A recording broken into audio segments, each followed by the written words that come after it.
Yo, yo, yo, what is up, everybody? Welcome back to the Warcraft 3 Heroes Hearth Fight Night. It is my pleasure to welcome you guys all back because we have a stacked roster today. Two stellar players to duke it out on the virtual battlegrounds today. My name is Kendric. I'm joined by the one and only Grubby. Grubby, how are you doing tonight, man?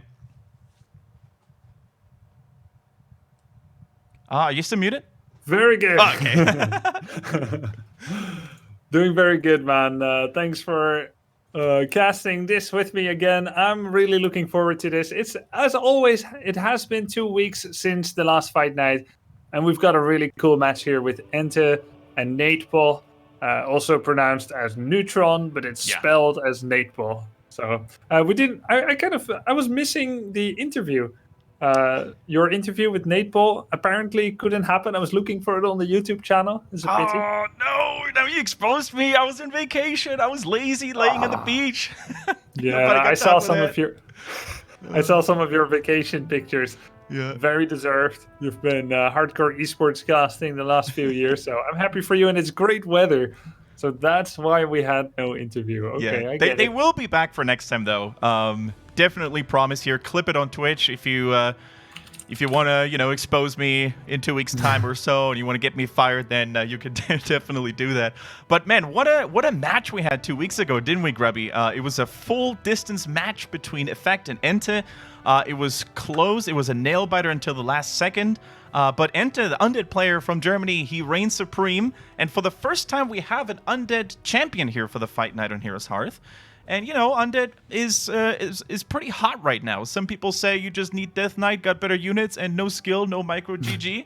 But I think there's more to it. I think it's just a cool trend. I think Undead players finally adapted quite nicely to the meta. Yeah, I think it's true. Undead is having one of the better moments ever in the history of Warcraft 3. They've been the sad little black sheep for the most part of Warcraft 3. Maybe the last golden age was in 2004 with the 6 Korean Undeads, Ghost Ops, Sweet, Lucifer, Fav, and Rain, and one more. This is the last time Undeads were universally feared. Ever since then, they've been kind of like second best, third best, maybe fourth best oftentimes. Undead is doing better than ever. And EnTe is one of the proponents in Europe who is carrying that torch and is doing well. Other European Undeads are doing good as well. Happy, X-Lord. So we've got a cool match coming up. Let's explain the stakes. First place prize is $200. Kendric, second place also gets a prize, right? Yeah, second place walks home with $100 still, so nobody walks home empty-handed, which is a cool thing about this format. And of course, the special thing about this year, about the fight night on Heroes Hearth, guys, is that if you tip any bits, if you cheer any bits on Twitch during this broadcast, a large portion of it will go into the so-called prize pool, into the so-called bounty. You can see that down below. And the players will benefit of it. The production crew, the community will benefit of it. So this format will be kind of get some extra fuel, if you guys show some support. We had people like Delrock, for example, I think contributing largely every single time, every single episode. So there are some true heroes out there in the scene. So thank you guys for helping the cause and spreading the word of this format, of course, as well. But yeah, man, we have Neutron today from Russia fighting off EnTe. I think it's safe to say, Grubby, that this is the most stacked roster in Fight Night that we've had in terms of names and skill. Yeah, Kendric, the level is definitely going up. Once we started bringing in the big guns like Effect and EnTe and now Neytpoh, really there's no way back for now. Just asking if the players are ready. So, okay, there we go. Cool. There's no way back now. We've brought some of the Europe's elite, and they're going to be duking it out. So the level is higher than ever. Hope you guys will enjoy tonight's fight night. We're entering a knockout, best of 5. The winner stays, gets that $200, gets the bounty, or at least has the right to withdraw the bounty, which is based on you guys' cheer, bits, support. And of course, the loser, well, he'll be eliminated. Maybe he'll come back someday, but not for some time to come. Definitely true. I can't wait to see who's going to win it. So I had a little bit of a conversation with Effect, our former champion who was dethroned by EnTe. And I asked him, what he thought about the two players, if he had a favorite for this upcoming matchup, and he was just casually saying he believes in Neutron. He thinks his Neytpoh versus Undead matchup is very strong. I'm not sure if I agree with Effect, though, because a couple of weeks ago we saw Neutron in the W League. We saw him play against other Undeads before as well, and he looked a little bit shaky. X-Lord dismantled him pretty handsomely, so I'm a little bit scared for Neutron. I think EnTe looking good at the moment. Yeah, Neytpoh, he was just commiserating a little bit about his loss in the W League Europe qualifier. He did lose to Sonic, that Knight of Mirror, lost to X-Lord. And X-Lord, in true hit-and-run fashion, he's actually withdrawing a bit again. His work is catching up with him. He's getting busy. He has to take a break from Warcraft 3. He just came back to reconquer our hearts, to show his skill. And now he is leaving us wanting for more. We'll be getting less and less active, but not before taking Neytpoh as one of his victims in the W League Europe. And so Neytpoh will be looking for some redemption and start by hoping to start his legacy here in the Fight Night. Yeah, and Neutron already going in true Night Elf fashion with AOW fast creep, but EnTe going in very aggressively here to counter that, not only bringing an Acolyte that we're used to seeing, but also a Ghoul. So he's going to cut on Lumber early on to go for more damage. And look at how many Wisps Neutron is already sending over, because that Ancient of War now needs a lot more repairing and a lot more healing. And one Wisp has fallen already. If he saves the Ghoul, that is definitely worth it. And I think he gets away successfully. So sick. This was a great harass. Super close. No, the DK could have come over a little. Is he going to Acolyte Steal? No. Oh. The DK could have come a little bit quicker. He was just a little bit busy with that Ghoul harass. Yeah. He was a little bit busy, so his DK was standing in base, but he is coming over here. The creep camp is not finished. Ancient of War was saved, but not before Wisps were killed. I think one Wisp is killed. There goes a second, one, if not third.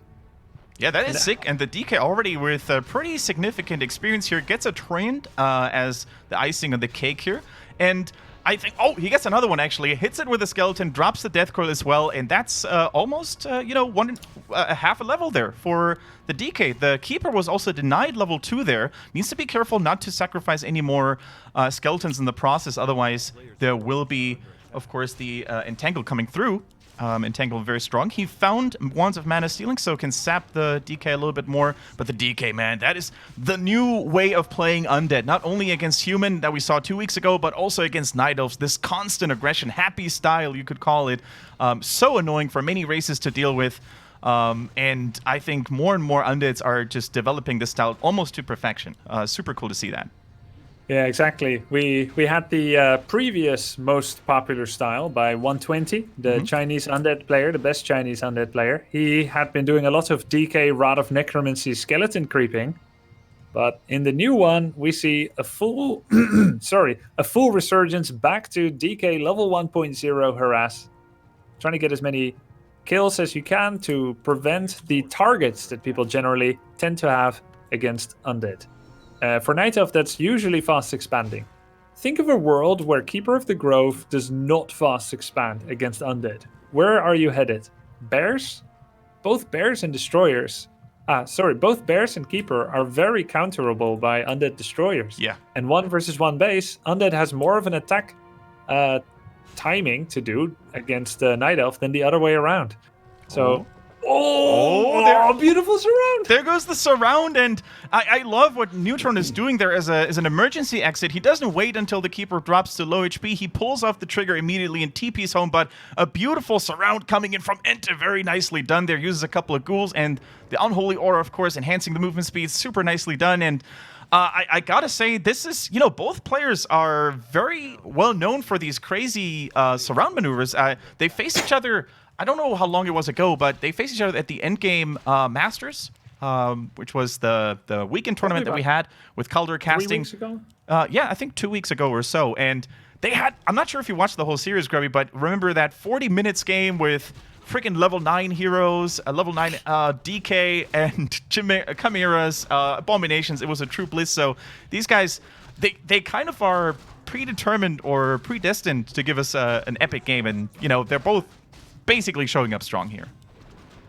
Yeah, I didn't manage to catch that one, but I saw the score was super close, so I knew we were going to have a good one on our hands this time. Now, the Tree of Life for Neytpoh is 60% of the way done, his tech nearly finished, and no Hunter's Hall.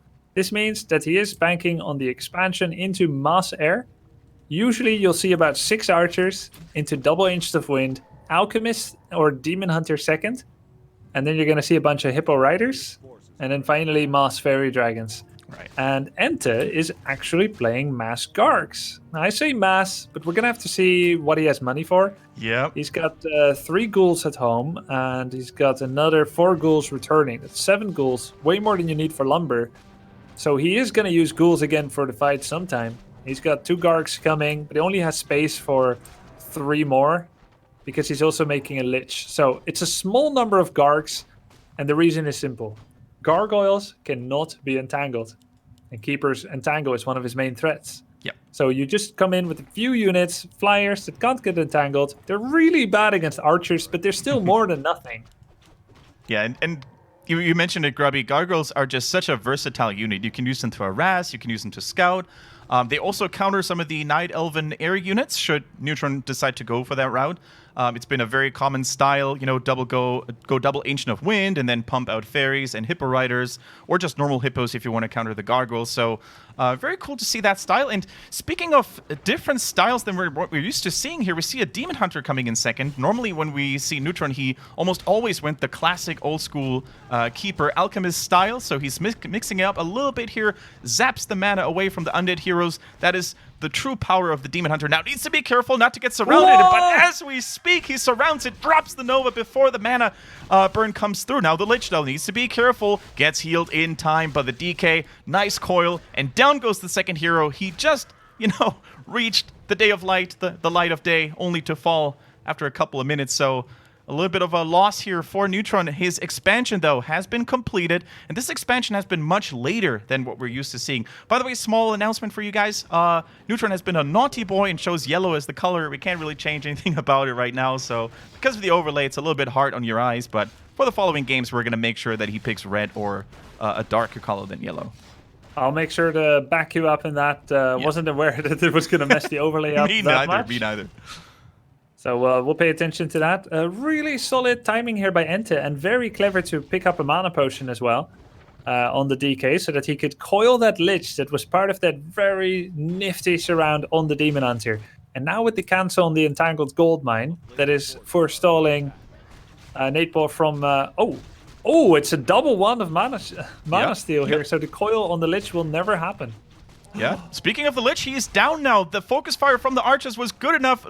Ghouls are falling there as well, and only the DK plus the gargoyles are ready. But speaking of the gargoyles, they're so mobile. They're so nimble. So they're trying to snipe the Entangled Gold Mine for now, delaying the profit that this second base could net a little bit more. Need to be careful, though, of the archers. They have good damage. They take less damage from the gargoyles in return. And guess what, Grubby? More anti-air coming through for Neutron. 2 hippos are in production right now, more to follow. Yeah, and EnTe is still on tier 2. He is at 35 food, going more and more gargoyles, so he will be looking again for the continuous harass. And while harassing lumber wisps all the time against dryads works great, it's really not that strong against wind tech. This is a very low lumber requirement tech. So he's trying to put everything he can into canceling that gold mine, but he won't get it again. There's too much defenses, and the hippos, they offer vision to the archers to shoot over the forest. And at this point, EnTe, he will have to decide. Does he go counter expansion, tier 3, or go for a tier 2 all-in, which would be really unusual. Yeah.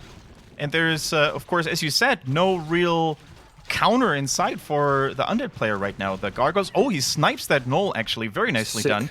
But the item, of course, goes over to the Keeper, and he found one of the best items he could have hoped for, the Flute of Accuracy. More damage now for the ranged units. That is pretty much everything except for the Demon Hunter in his army. Very cool. And he caught him during the creep. A nice creep jack there, and he gets a couple of units for his effort. Here comes the air reinforcements, but of course the Gargoyles, they outnumber the Hippos so much, so they need to run. Once we have even numbers between Gargs and Hippos, the Hippos normally reign supreme a little bit.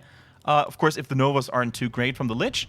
So yeah, I think EnTe is holding his own, but as you said, Grubby, the Gargs, they're running out of time, right? They have a lot of momentum right now, but as more archers and hippos come through with the expansion, I don't think they can really hold their own anymore.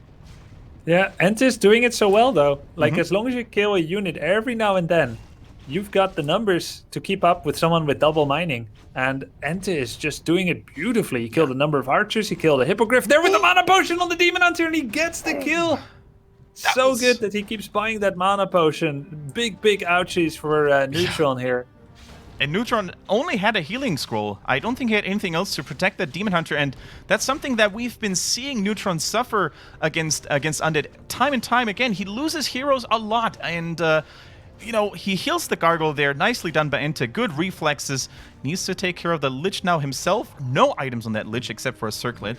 But I love the tiny needles that he fires at his opponent, right? He kills an archer here and there. He destroys a wisp. He makes sure that the Entangled Gold Mine never really gets full production. So he doesn't really get the big victories right now. He doesn't kill dozens of units, but he's killing units one after the other. He makes sure that the experience trickles in nicely. Level 4 DK, level 2 Lich already against a Demon Hunter. I think that's still level 1. So yeah, I think he's got all the trump cards in his hands right now.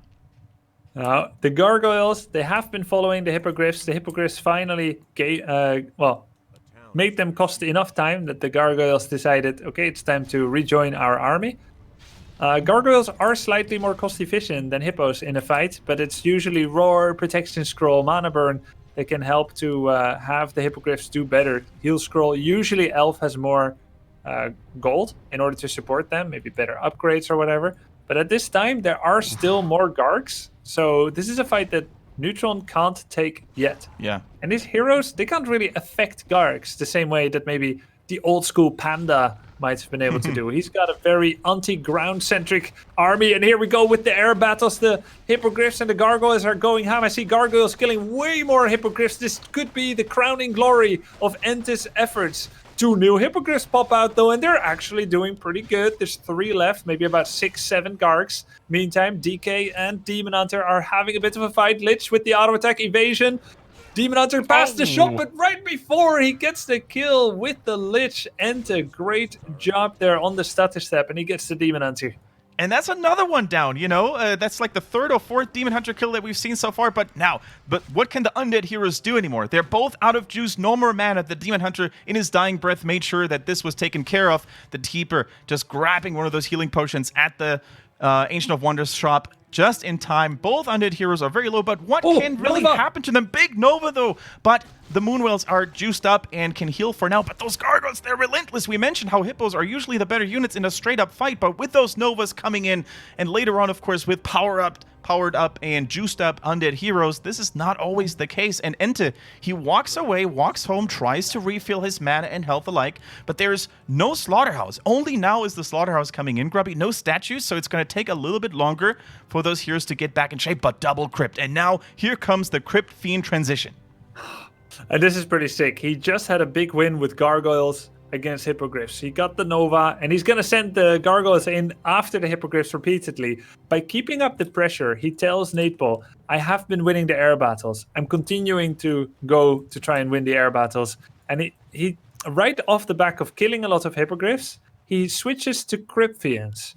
Now, we look at what Neytpoh is doing. Neutron, he's not making any archers, no hunters. He's still massing Hippogriffs. Yeah. Soon he will win the air battle, and then there will suddenly be Crypt Fiends. And although those are attackable by the Demon Hunter and can get entangled, we have the hero levels for EnTe going really, really high here. He's getting level 4. He's got 1 of Cyclone now. And with Orb of Corruption, finally, he will have a really nice ground army. Eventually, lose all his Gargs, yes, but have an army on the ground that Neytpoh, Neutron, did not expect and will not be able to defeat. And as you said, even if the Demon Hunter and the Keeper get some damage onto those Fiends, there is no follow-up, right? There's no Fairy Dragons, there's no Hippo Riders up to this point because all the Archers were killed previously.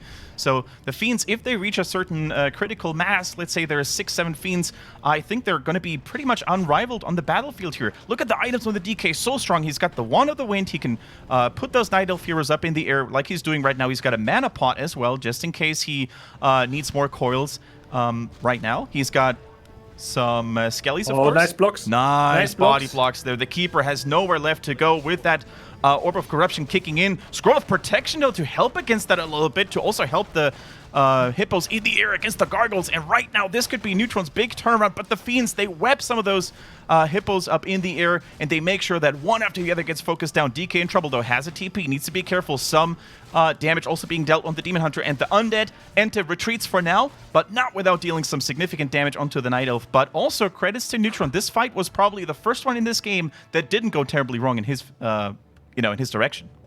Yeah, and of course, this was a fight where EnTe said, I'm going to sacrifice my Gargs for minimal gains. He even didn't go for the straight air-to-air battle. He was just adding damage on heroes. But the funny thing is, 2 more Hippogriffs finished after every single gargoyle was annihilated. That's the problem with good macro sometimes. You already press the button, the units are finishing. So there is about 9 Hippogriffs here. 11 actually. 2 have been mounted now with archers, because he's going to try and make use of them. So they will not be totally useless, and he's going to try to make as many archers as he can. I wonder though, I don't think that's the fight that EnTe wanted. He still didn't kill the Tree of Life. He gave a lot of experience there to the Demon Hunter in the form of those Gargs, and he will now have to face an air army that will finally be useful. 1 attack upgrade. We've got more and more archers mounting on those Hippogriffs. And EnTe is down to 41 food. Neutron, 60. And we have a counter expansion here for EnTe, but it will take him some time. He's very solid on the levels, though. 5 and 4. Yeah, and also if you look at the items, they're not too shabby. The Crystal Ball, not really the greatest. Against Night Elves, there's some value. If during nighttime you can reveal hidden units, you can always check on the army's movement. So I think I'm also agreeing with EnTe to keep it and not sell it immediately. He always knows what's going on there in his immediate vicinity. And as you said, Grubby, this expansion needs to go through. I like that EnTe now adds some statues in the mix as well. So finally we have some mana regen against the Demon Hunter and some overall sustain. This is really looking pretty good. But this expansion needs to come online so the Fiend numbers can grow, units can be replenished more frequently. But this is a scary looking army right now for Neutron as well. Finally, there's some follow-up damage, some Hippo Riders, some Fairy Dragons. The Demon Hunter is close to level 3, so this could be a big factor to deal some more damage. And I love this preemptive coil, the preemptive nuke before the mana gets sapped away. Teleports or staffs him out to safety immediately. Didn't want to make the Demon Hunter suffer anymore. It's daytime, so no moon juice, and EnTe uses this time of the day to attack the Night Elf base. Yeah, every single Moonwell is empty. We have DK level 5. We had a Lich with full mana. Air units are falling. EnTe is doing a great job killing units here. Hasn't lost a single one yet. That Griffin was safe with 1 HP. Yeah. Lich now with another Nova. Not the best Nova. Doesn't hit all the air, but it's really clear on his purpose now. He wants to nuke that Demon Hunter, and he's doing that to his heart's content. 1 more Nova remaining. Where does it go? Demon Hunter is about a little bit over half life. Air units are falling by the dozen like butterflies. And EnTe just looks like he's doing really well. His expansion is coming up online behind this as well. Only 1 Acolyte on it. So this does need to be a good fight, or he will still get outmined. Grubby, those are some loud butterflies because they keep screaming one after the other that is falling, and the Keeper says goodbye as well. EnTe's on the warpath here. Only the Demon Hunter and a couple of measly archers left. I think this was the push he was looking for. Taps out Neutron. That is GG, and our champion goes into a 1-0 lead. That push was good enough to make sure that these Night Elf armies could never recover. The expansion was online as well, so even if that fight had gone 50-50, very even, I think EnTe would have been in a brilliant spot. And that looked good, especially the timing I felt like was so smartly chosen by EnTe. The transition from Gargoyles into Fiends, always making sure that there was enough experience coming in for the heroes, always making sure the archer count was low. I think EnTe just showed us some masterclass Night Elf versus Undead there. Yeah, exactly. If you go for Gargoyles and you're just kind of playing it passively, going for Wisps here and there, you'll never be able to overcome the army that the Night Elf is putting out. You need to use those first Novas and Coils to kill 1 archer, 2 archers. There are certain targets that you need to reach in order to be able to keep up with the Night Elf.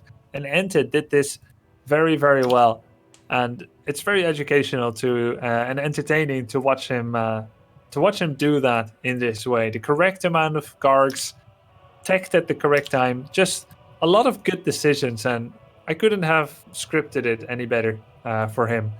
From the other side, though, on Neytpoh's side, some problems. He played pretty safe expansion, slow expansion. You were mentioning, Kendrick, that his expansion was a little slow. Yeah. He tried to do it safely, but he just kind of lacked the explosive oomph that you may get by doing something in a bit more extreme way. It was just a little bit leisurely, and he wasn't able to keep up with the speed of EnTe and those two lovely surrounds.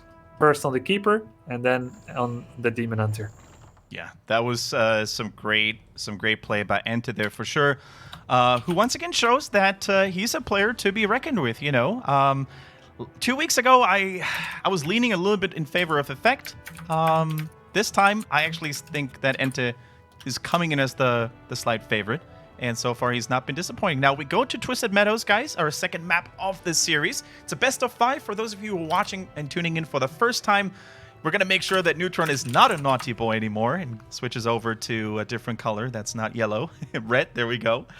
But yeah, good stuff. Twisted Meadows, of course, is a map that favors Night Elves a little bit in many ways. The most important one, of course, is that it's a big map. You have many gold mine locations. This could, of course, lean towards many expansions in the late game. We know players like Lord Light, for example, doing this style almost to perfection, driving his opponents insane, expanding all over the map, and especially for Undeads who might not always have the necessary oomph to take down expansions with piercing damage from the Fiends or the Gargs, this could be quite annoying. But here we go, guys. Game number 2, Neutron versus EnTe, and we're going to Twisted Meadows. Close position, Grubby. Yeah, and I'm thinking, okay, who is this close position better? This is a close position. Yeah, I think this is good position for EnTe. In a way, in the sense that Neytpoh does not have access to a mercenary camp. You've got 50% chance to be able to place your Insta-4 next to the mer camp. And although you may not go for it immediately, because you have to watch out for the Undead harassing you, it remains an option anytime the DK either is forced to leave or voluntarily leaves. You turn around and you take that. So you see that Neytpoh now, his best chance is to take an Insta-4 on the Goblin Shop. And although that does give a great item, it is a very high damage camp to poor Ancients of War. And it happens to be on an intersect course of EnTe in the direction of Kendrick space. I wish I could play there, Grubby. I'm not there yet. I'm practicing in secret, the secret weapon of Undeads, but I'm not there yet. My power level is not high enough. All right, your base is safe at least. That's good news now. That's good. All right, so we look at the first heroes. No big surprise here. No Demon Hunter first. Of course, the Death Knight for EnTe. Of course, as you said, the close position, pretty nice here for both players in a way. But of course, the Death Knight, if scouted, knows exactly where to go. Has a short distance, short walking distance. The Acolyte sees the Ancient of War, and of course now knows that the Goblin Shop will be probably the first creep camp of choice. But is Neutron even going to go there? Is he trying to deviate and shift away, maybe? Let's see. Archers in production.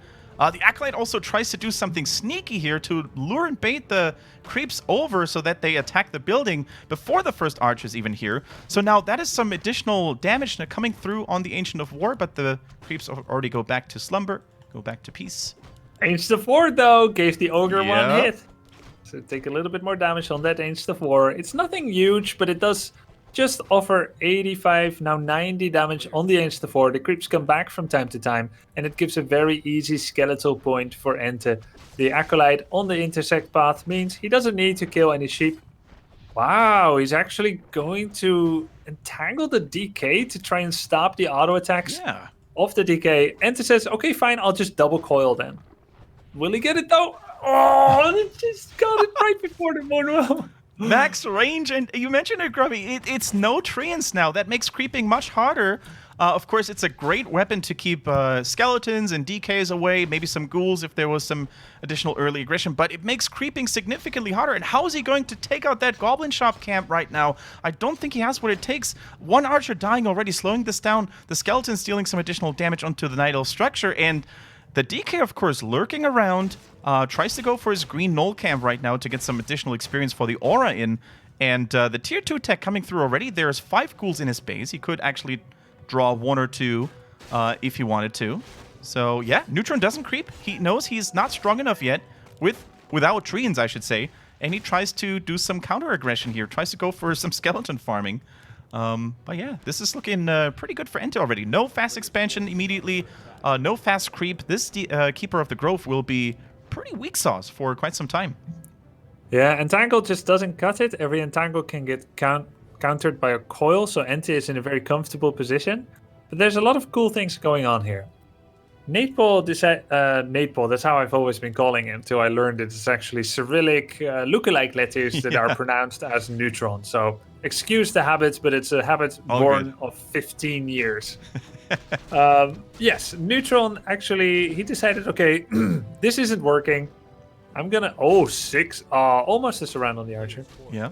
Could, of course, use the Shadow Meld if you wanted to. But, yeah, these archers, man, that's so cool to see in this matchup so far. EnTe is doing such a wonderful job keeping those archer count low, or keeping this archer count low. Or if he can't kill them, at least threaten them, you know, so they have to use Moonshoes. They have to go walk back to base. Archers are not the fastest units ever. So he kills another one in the bottom with the DK only. So nice to see that. And, yeah, Neutron is just running around like a headless chicken almost. He doesn't really know what to do. You know, it's not too bad. In the meantime, the Keeper did a double entangle on 2 different ghouls. He killed one ghoul and got the experience for it. And he forced the kill that EnTe did a self-deny on. So no experience, but still dead. 2 ghouls for his efforts. So that's not too bad. But at this stage in the game, about maybe 5-6 minutes, Keeper's level 1.45. And that's not where you want to be. Yeah. So a while ago, when he realized it wasn't working, he made a second H4 on the middle right of the map. And then he said, okay, what am I going to do? Am I going to cheese here, make Hunter's Hall? Am I going to expand in the north location of the map? Or do I tech? And that's what he did. Double H4, tier 1, 2 Moonwells, extended tier 1 phase, and then finally decided to tech. And now he's creeping this position. The skeletons will find him. They won't do much, and a Tree of Life has been made in between their 2 main bases. Yes. It's pretty sick. That is basically balls to the walls here, going for the expansion, the closest location possible to the enemy's base. So he knows that maybe with double Ancient of War production, he will have enough tier 1 to keep the Undead at bay for long enough. The Death Knight, unfortunately, wasn't really aware where his opponent was, so he went in the wrong direction. The Skeletons scouted. I think EnTe tried to anticipate what most of us would have anticipated, that Neutron would expand here, right? In the northern location, and not at the eastern location, so can't fault him too much. Yeah, exactly. It makes total sense. And that's, of course, what Neutron is playing into. Expectations and trying to offset them. Now, Keeper's still not level 3, and Gargoyles are on the way again. EnTe has gone with the Lich, with the Gargoyles, and they fly instantly to the alternative location, and they find the Tree of Life. The Archers are out of position. They could make it here on time, but Neutron at this point says, okay, Tree of Life is gone, I accept. I'm going to hire mercenaries. I have my second hero, and then I'm going to go all in on your base. DK almost stole some items, but not quite. And guess what, Grubby? That would have been a Potion of Greater Mana. Oh, how wonderfully that would have been on the DK. But even without it, right now, a lot of mana is spent. The Lich has joined the fray, and 2 archers are falling. In the meantime, of course, we also have an Alchemist. So this is classic Neutron style. Not going for the Demon Hunter this time. Relying on the old weapons, you know, on the traditional route with the Alchemist. And he TPs back into his main base. Tries to heal up his main hero, the Keeper of the Grove. And now I think he's lacking the weapons, you know, the tools to deal with this Gargoyle harass. I'm not even sure if EnTe wants to commit more on those Gargoyles. He's building a couple more, 2 Crypts, by the way, which is also, once again, a nice requirement for a later Fiend tech, or Fiend transition, I should say, sorry. Yeah, he's trying to surround that Alchemist once again. Skeletons in position. Aura is good, movement speed is there, but is it enough damage to take down the Alchemist? He switches once again and chases down those archers like it was nothing. Beautifully done. Lich, though, dropping low. Yeah, not 100% sure I like that final coil. Oh my god, he's gonna let the Lich TP out while keeping up the pressure with the DK and Gargs. Coming in with the skeletons here. Wants to spread those skeletons for a potential detonate. Oh, there's no TP on the DK! Oh, EnTe is so greedy here. He's not going to be able to get out from here. There's no way Neutron will let him get away with this. I think so too, Grubby. I think for the first time we see the Death Knight in this series fall, it was just no.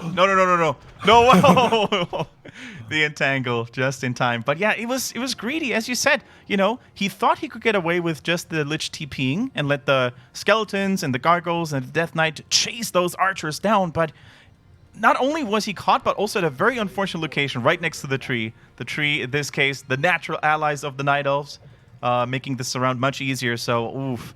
This is a pretty hefty blow for EnTe now, isn't it, Grubby? With, you know. Yes, it is. But, you know, Neutron, normally Night Elf cannot win games like this. 1 versus 1 base. And the solve on the wounds is that he did kill the DK and forced the Lich to town portal. EnTe was greedy there, but this is not a point of no return by any means. We have a solid squad of Gargs roaming around. And remember that at this point in the game, although EnTe's heroes were doing better on Northern Isles, map number 1, we had a 2-base situation. And even despite the 2-base situation, Neutron was not able to mount enough of a force in the air to counter the Gargs because of attrition. He's losing units every now and then. Despite the double mining. Oh, he needs to split the Gargs. Yeah. That might be a dead Gargoyle, depending on if the acid bomb was the main target on him or the second target. Oh, it's 3 damage per second. He was a second target, so that Gargoyle should be able to survive probably. See, I think he will survive with 3 health. 6? 3? 6. Nice. As close as it can get. That's, of course, the beauty of the Alchemist. You know, with the acid bomb, you can make sure that your units are definitely wiping out those gargoyles like they were made out of butter. But yeah, I think a Fiend transition might be coming. Yes, exactly right now it's happening. Web in research. So I think EnTe realizes that these Gargs are not going to cut it anymore. They're too squishy against the Alchemist. They can't really kill those archers. They're great for harassing, sure. They're great for scouting, but their time is over now. He's probably also expecting some tier 2 wind, Ancient of Wind units, and he's right about that. The Hippos are only waiting to be deployed. This time, Neutron is looking very good, but he has no expansion running right now. You said that before, Grubby.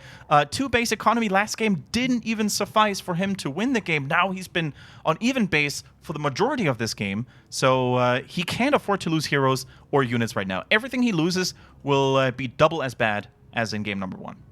Exactly. I mean, we have a squad of about 8 hippogriffs, but I'm thinking, okay, how much vision does Neutron have? Does he know whether Gargs are still being made? He now, with his invisible keeper, walks in. He's gonna take the item. No, the Lich takes it just in time. True shot as well. Fantastic item. Twice now we had these stealing attempts from the players, and twice they failed, and twice the items would have been so lucrative. They would have been so nice. Now we see the Flute of Accuracy. That's going to be a mighty boon for those Fiends and the Gargoyles alike. Speaking of items, though, I think Neutron can't be too sad about his own items on the Keeper. He still has the Greater Mana. He has a Robe of the Magi +6.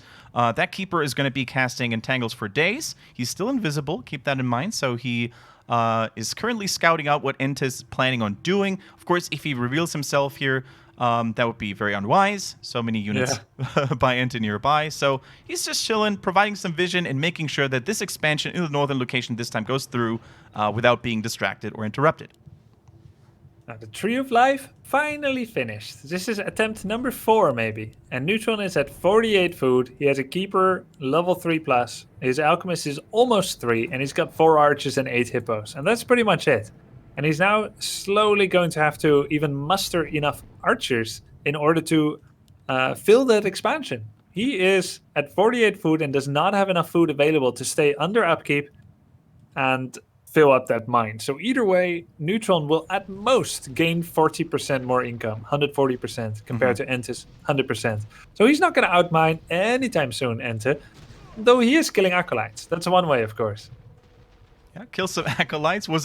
Looked a little bit more complicated than it needed to be because of the Keeper's positioning. The Treants couldn't squeeze through, and they had to take a detour, and the damage on the Acolyte was a little bit low there. Got 1 for his efforts, though. A little bit of delayed mining time as well. Nothing too major, but, you know, forces the Undead to go back to his base there as well. EnTe now needs to kill a Ghoul to make room for some food. Doesn't really want to be below no upkeep, so nice move there.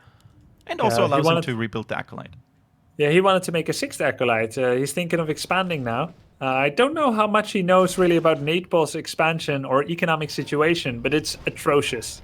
Yeah. Neytpoh, Neutron, is over 50 food with fairy dragons and does not have any wisps in his gold mine yet. And only now is he putting 2 wisps in. So with being over upkeep and having 3 to 4 wisps in, he is even on income with EnTe. Now with 4th and soon 5th wisp, he will have 40% more income. But his hero levels and his unit composition is not as strong as what EnTe has.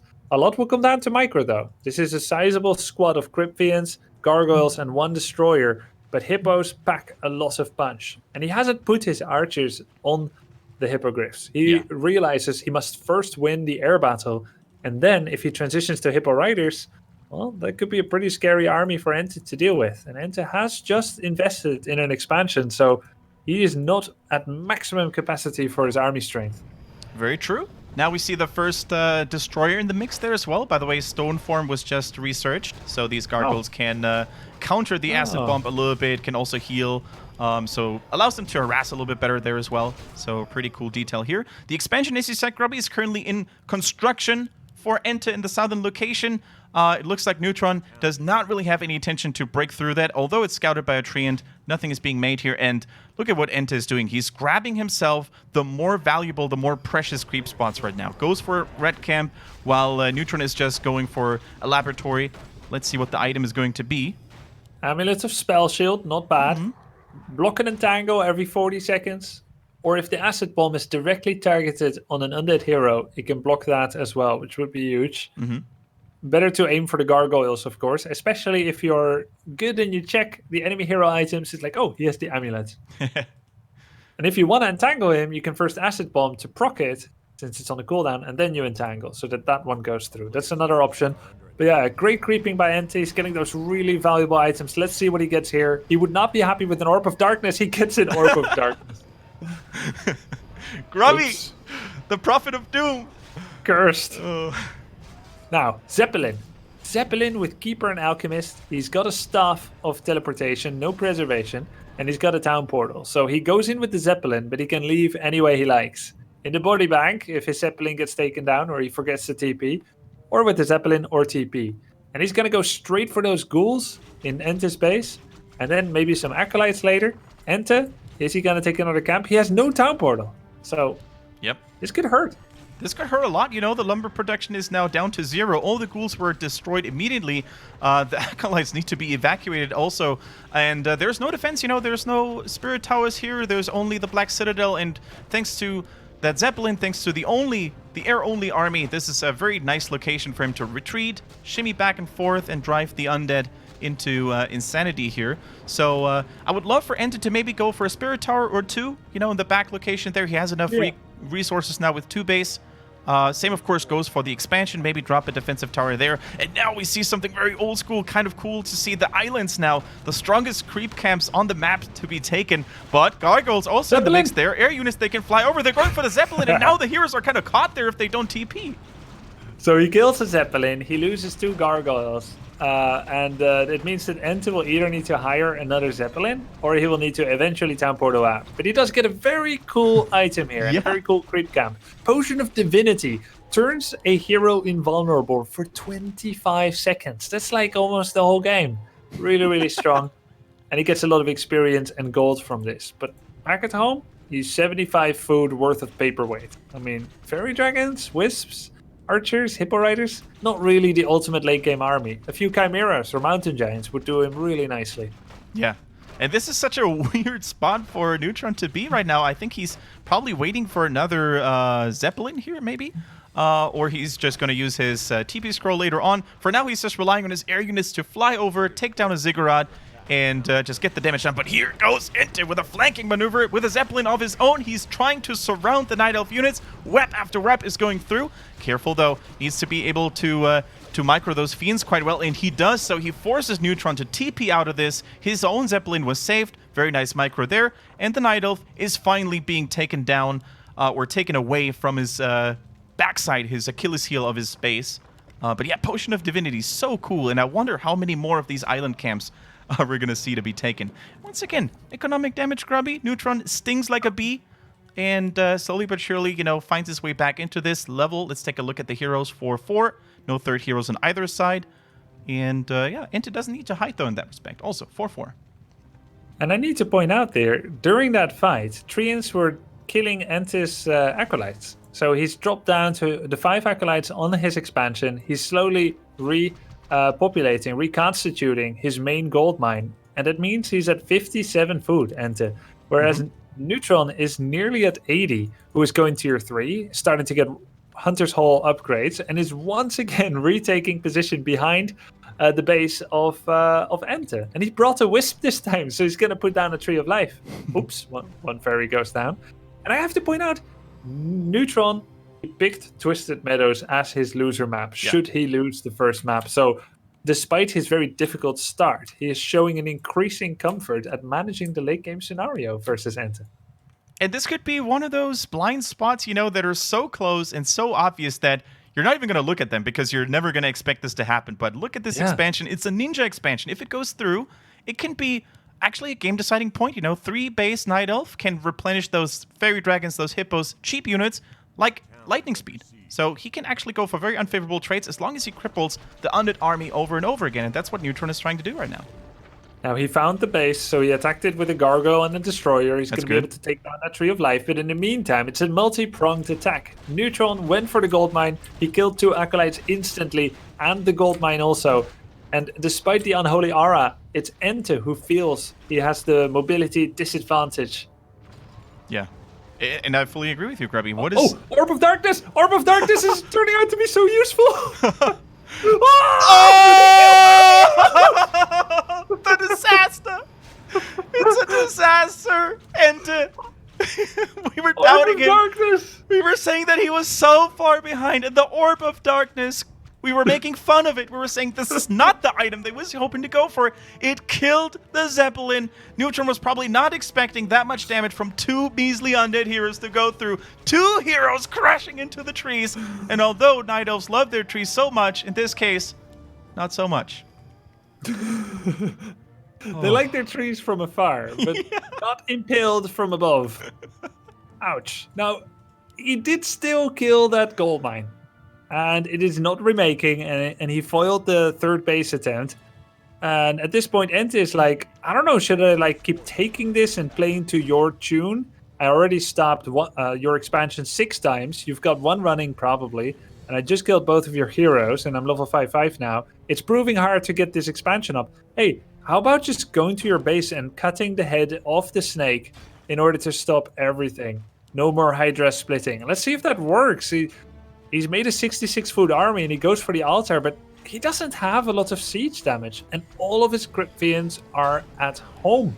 Yeah. Defending his main gold mine. He's hoping that once upon a time, Neutron oversteps, makes a non-TP decision to attack with air on the gold mine, and he wants to punish that. But that's not what's happening. Neutron rebought both of his heroes and is using money. He's throwing money at the problem.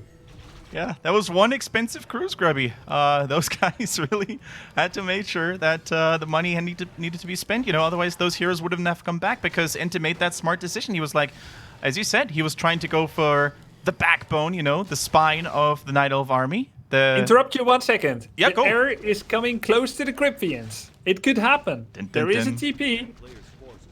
But the trap is about to get sprung. He's flying in, surprise, mother trucker, and he catches 2, catches 3, but no undead heroes. Does he have a TP? Some gargoyles in the back, some ghouls, some statues as well. They're not participating in this fight. EnTe is not fighting at full capacity. Now he sends over the statue, but of course the heroes are there as well. Only now are the Lich and the DK going back to base, but of course the old rule of Warcraft 3, never fight in an undead base. Did Neutron go too far? There's still a Zeppelin. Fiends are falling, though. This is the only remaining base now that's mining, and also 580 gold only left here. EnTe has to hold. He has to fight here. Otherwise, this is going to be likely GG. Level 5 for the Alchemist. He still has a Potion of Divinity, by the way. Could have, of course, saved him that Zeppelin earlier, and now he TP's back. He probably could have prolonged that fight a little bit, but he got what he wanted. He destroyed the massive portion, the majority of EnTe's army. He got some economical damage done as well, and now sitting on superior base count, he can just replace, he can just heal up at the Moonwell, And yeah, this is looking strong for Neutron Run, but never count EnTe out. You know, his heroes are still strong. There are still some fiends left, but I'm really, really worried about his economic situation right now. I'm worried about EnTe not getting Staff of Teleportation throughout any point in this game. He's got lovely items, so I understand not wanting to sell any, but anytime if he would have TP'd home a single DK or a Lich would have been so useful. Let's see if he finally does it. I mean, I think you can sell the Orb of Darkness. It's pretty much outlived its usefulness. It'll never have a better moment. Nope. He's going to sell, I think it was the Gauntlet +6 strength. And he gets a TP. But you know he lost like 9 Crypt Fiends in that fight? Very painful.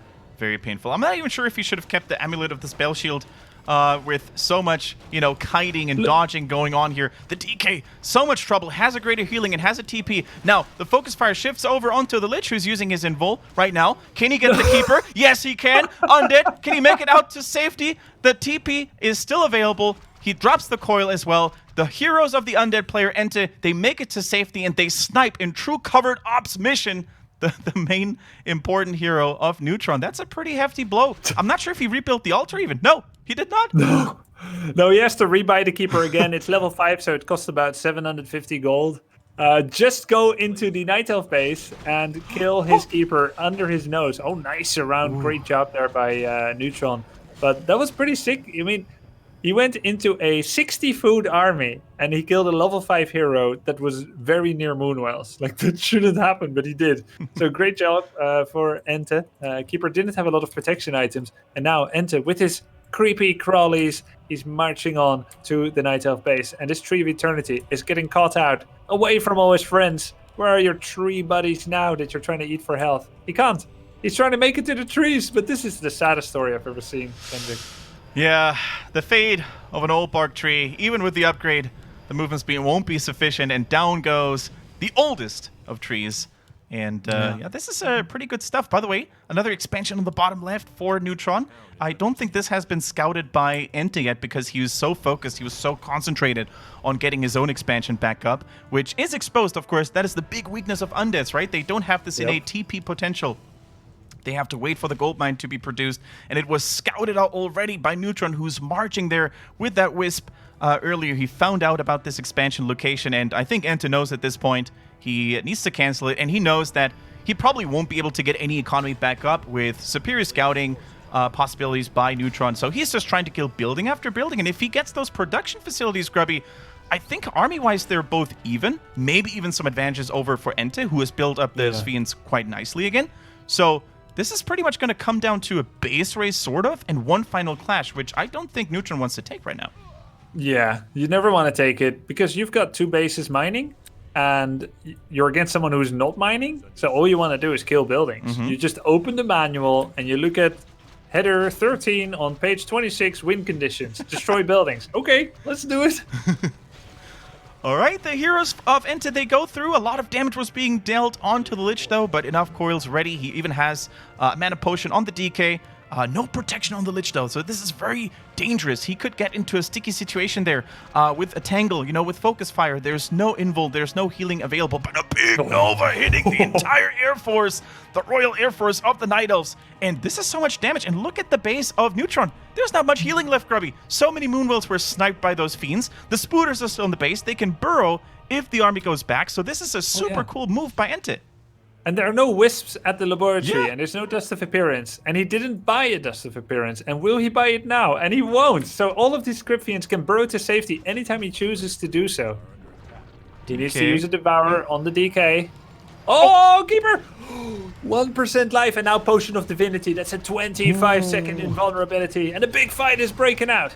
The big fight indeed is happening right now. A Shredder leading the charge in the front line as well. The Alchemist level 5 rampaging through those spiders in the back. And keep in mind, EnTe cannot reproduce those units. Neither can Neutron, though. All the production buildings, I think, are gone. Only one Ancient of Wind left here. He tries to reproduce something at his northern base location. The Potion of Divinity, as you said, Grubby, 25 seconds of Invul. So sick. This was a lifesaver for the Keeper. If he had lost that guy again, I think it would have been almost GG. 2 bases mining, but he can't build anything. 700 gold, 1,200 lumber in his pockets. This is crazy. That's why he used the Shredder in the end. It has done its job. I'd be surprised if we get to a point where Neutral needs that final 1200 lumber. Obviously, if he ever gets to reproduce army again, sure. I mean, he could make talents right now. He's got 2 Ancients of Wind and the food capacity, but they're totally useless here. Lich is a Tree of Life and 2 Wisp kills away from getting level 6. Ooh. And this is a pretty nice power spike then for EnTe. You know, if he goes Death and Decay, that's probably one of the best, if not the best, sieging weapon in the game. Now, though, I think Neutron, he lost a Hippo Rider. He can't afford to lose that against buildings merely. Tries to hold this Black Citadel with only 1 Acolyte. That's not going to be enough, buddy. No TP ready. The Undead heroes, they're charging to the defense, but I think he's going to lose his main building. But the Night Elf army is looking so weak. Some Coils, some Novas, and these Hippo Riders are going to be history. And he went for a coil on the Hippogriff Rider, going for a sure kill rather than pressuring a hero that's going to Town Portal out anyway. Every unit killed is experience. DK gets 6. He has Unholy 3 now. Goes for another coil. I didn't see what happened there. And a Nova would be huge. Nova would be huge. The Alchemist under pressure. He can't Neutron. He can't lose that guy. Okay, he blinks him out to safety. There was also a Zeppelin for some Zeppelin micro saving shenanigans. Potentially, he used that for the Keeper right now. The Lich unleashed. 1 unit, 1 Treant is enough for him to get level 6 there as well. And then we're going to have double 6s ready for the Undead. The Treants are not being evacuated. And now we have 6. Is he going to go Death and Decay or maybe going for more mana regen with Dark Ritual 3? We're going to find out in a bit. Should, at this point, it should be Death and Decay. Yeah, I mean, it's... He took it? You can see that? Yeah. Okay. Yeah, I saw it. Death and Decay means if you cast it, it's about 45 seconds, and you only need like 35 seconds of it to kill anything it's attacking, provided it's not healing and repairing. It's 4% per second, so in just 25 seconds, you kill the whole thing. Yeah. So it's very good sieging tool to kill the Trees of Life. This is the final mining base for Neutron. He is losing it to Cryptians ever so slowly, and he's gonna try and win by attrition, trying to do some base trades, but there's just too many buildings left, isn't there? I think so too, Grubby. There's still a whole bunch of buildings that he needs to punch through. Only the heroes go back, though, so he can just use those units to kite over the river. Tries to actually not save them immediately. Another Nova hits, and these Hippo Riders are so low. But look at the cheeky player Neutron is, using more and more Treants as well. With that Zeppelin, he can shimmy over left, right, and center. He can always appear there, drop more free units, basically. And Treants, man, don't underestimate them when it comes to sieging up buildings, right? Normal damage, they have a great number, they're quite tanky. TP to the left, and he's got a dust. He's gonna go for the Cryptians. EnTe is getting revealed. His buildings are getting attacked. This is mining base is still up. He's going for the Cryptians. There's 1 dead, 2 dead. He has the dust this time. DK comes in, gonna try and save his Fiends. Okay. And there is a second TP on the Alchemist. This is sick. Neutral might be doing it.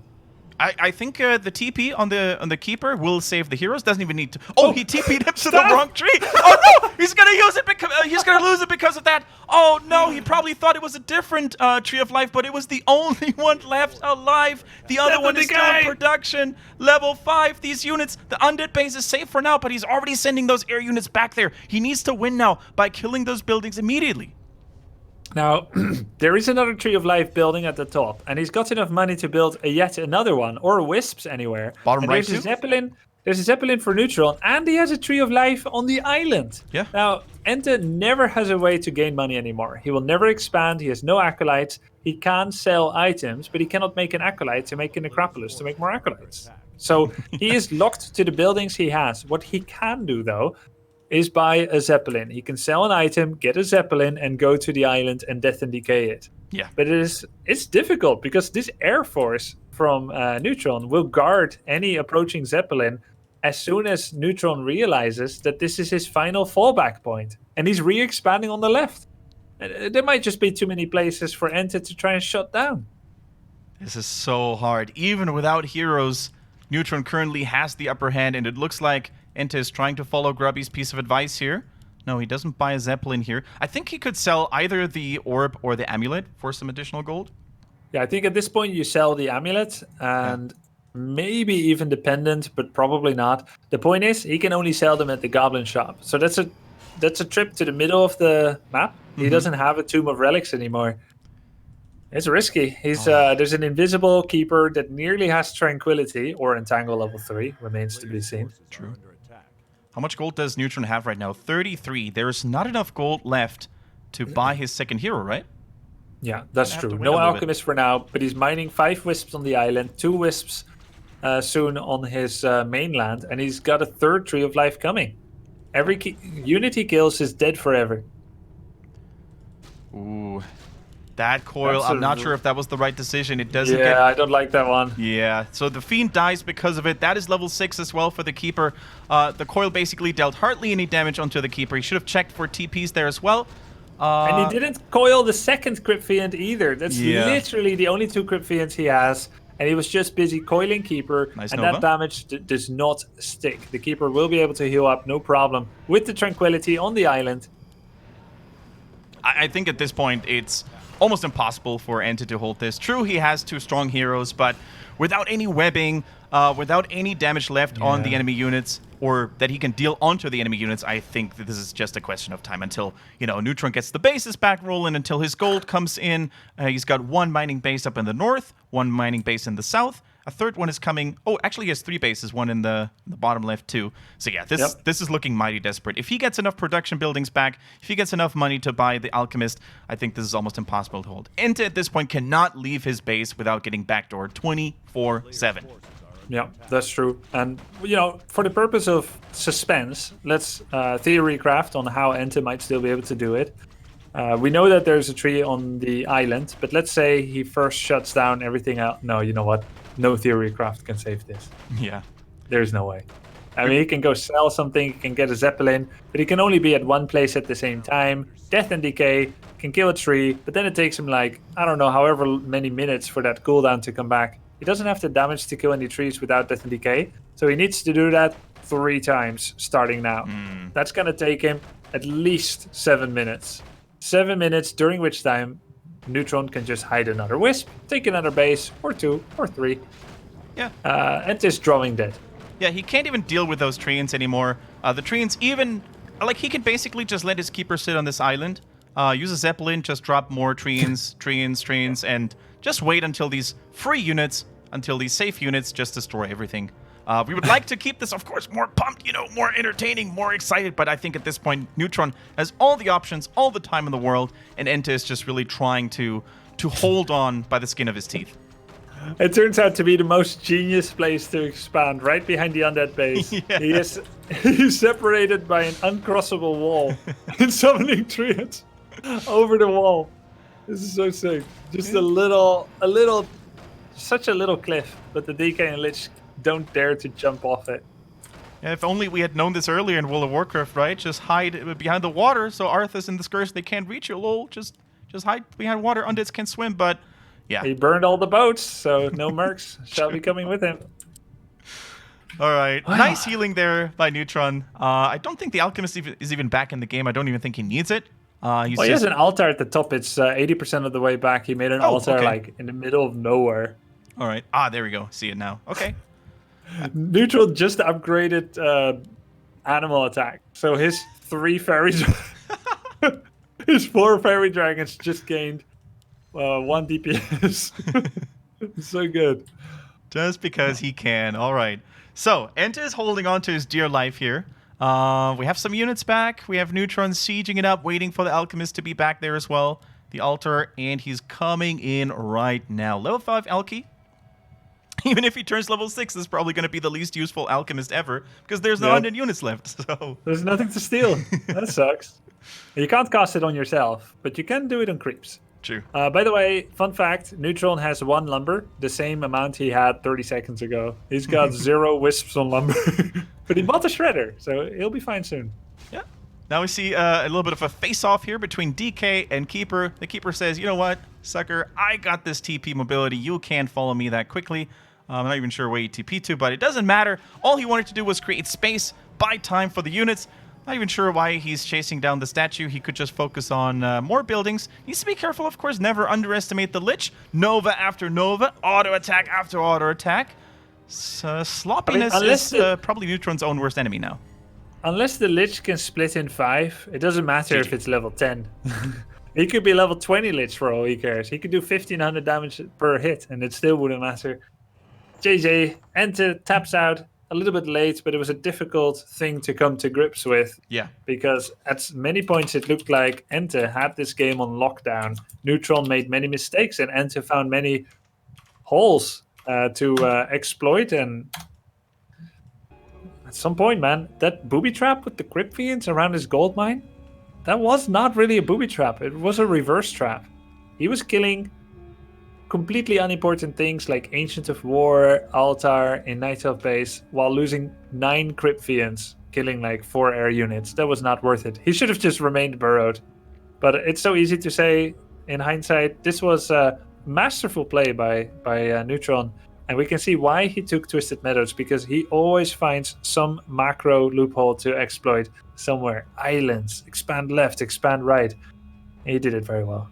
He did it extremely well, Grubby. That was an entertaining game, and the series, it looks like we're going to have a deja vu, you know? If it continues like this, we might go full distance again in this best of 5.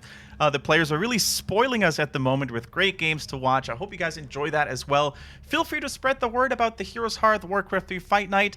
We're going to go on a short break now, so the players have some time to recuperate and get some new energy. That was a long and exhausting game, I can only imagine. So guys, after a few minutes, we're going to come back with game number 3 between Neutron and EnTe, and the map is going to be Echo Isles.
What is up, everybody? Welcome back to the Fight Night, provided and brought to you by HeroesHearth Warcraft 3.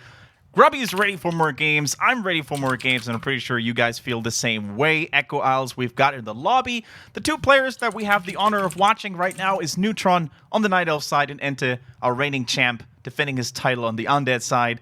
And boy, Grubby, was that the first time ever that someone lost two heroes in a Zeppelin and still lost? I don't know. I've never seen anything like it. I can probably count it on one hand if my memory was photographic, because that's incredibly rare.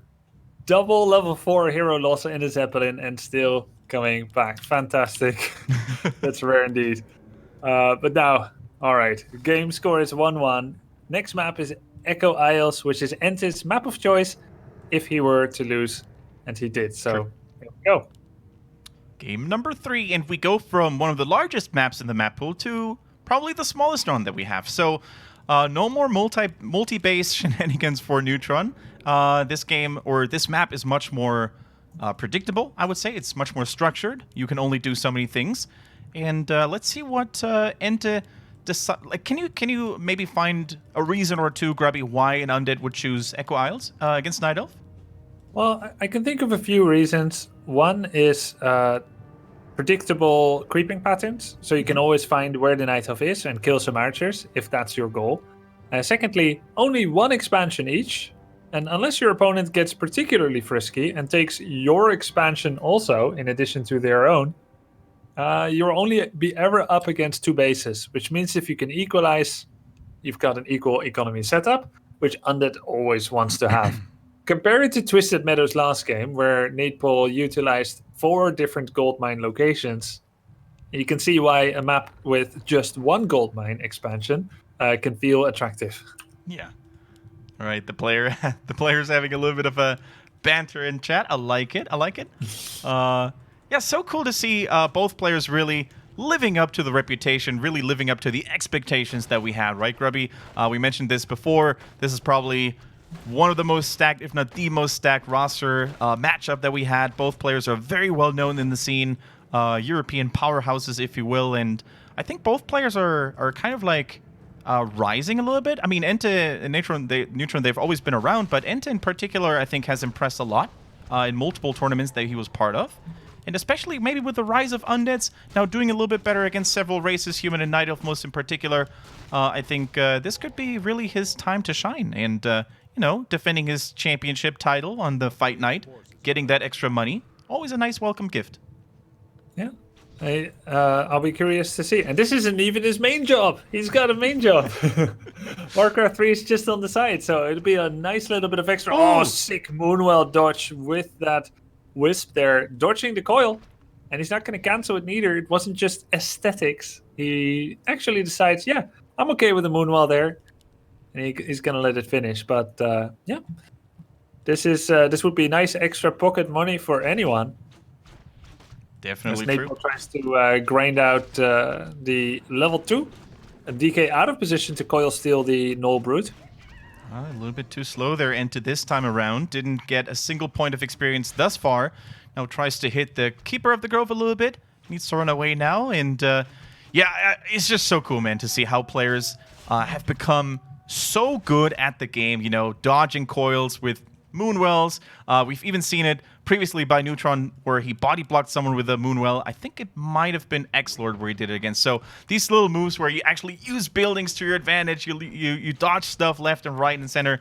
That's really how good players have become. Pretty much not really unthinkable, I would say, but much less frequently we would see these events take place a couple of years ago. Sick, using that third Moonwell to block the coil kill. It's a single skelly hit with a coil to kill a Wisp, but if you're fast, you can get in between those two damages, and you can heal it on the Moonwell, and your Wisp is going to survive. Dude, no way. Oh my god, he's getting it again. Neutron is schooling EnTe right there. Yeah, but he was asking for it. That was sloppy in the extreme by EnTe. You don't melee a Keeper of the Grove and stay there for 5 seconds. Anyone could have surrounded that. If he had not surrounded it, that would have been bad. But in EnTe's defense, he was busy. I count 4 corpses at his expansion. So he was ghoul creeping the expansion, and he's deciding to go with this special. I'm harassing, but I'm also using 6 ghouls to creep my expo. And sadly, there's only 3 creeps, so the fact that there's 5 corpses means he lost 2 ghouls to creeps. And he basically failed on both sides a bit. His DK gets surrounded, and he lost 2 ghouls.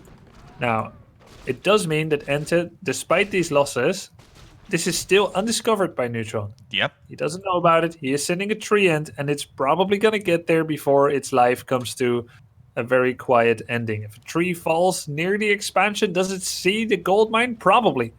It's nearly there. Yeah, that's very... Oh, no! The movement command stopped right in front, and it's nighttime as well, so the vision radius is decreased, and I don't think Neutron realizes this. Oh! He sees it! He sees it!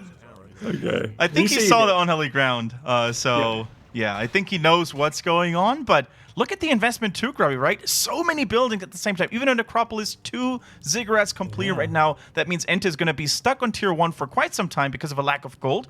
But if this one goes through, it's very well fortified. And look at this. Neutron, with that distraction by the Death Knight. Nice Telly staff here, by the way. Gets the Death Knight to safety. But he's only now creeping his own expansion spot. So the Undead, in terms of economy, is going to be ahead quite some time compared to Neutron.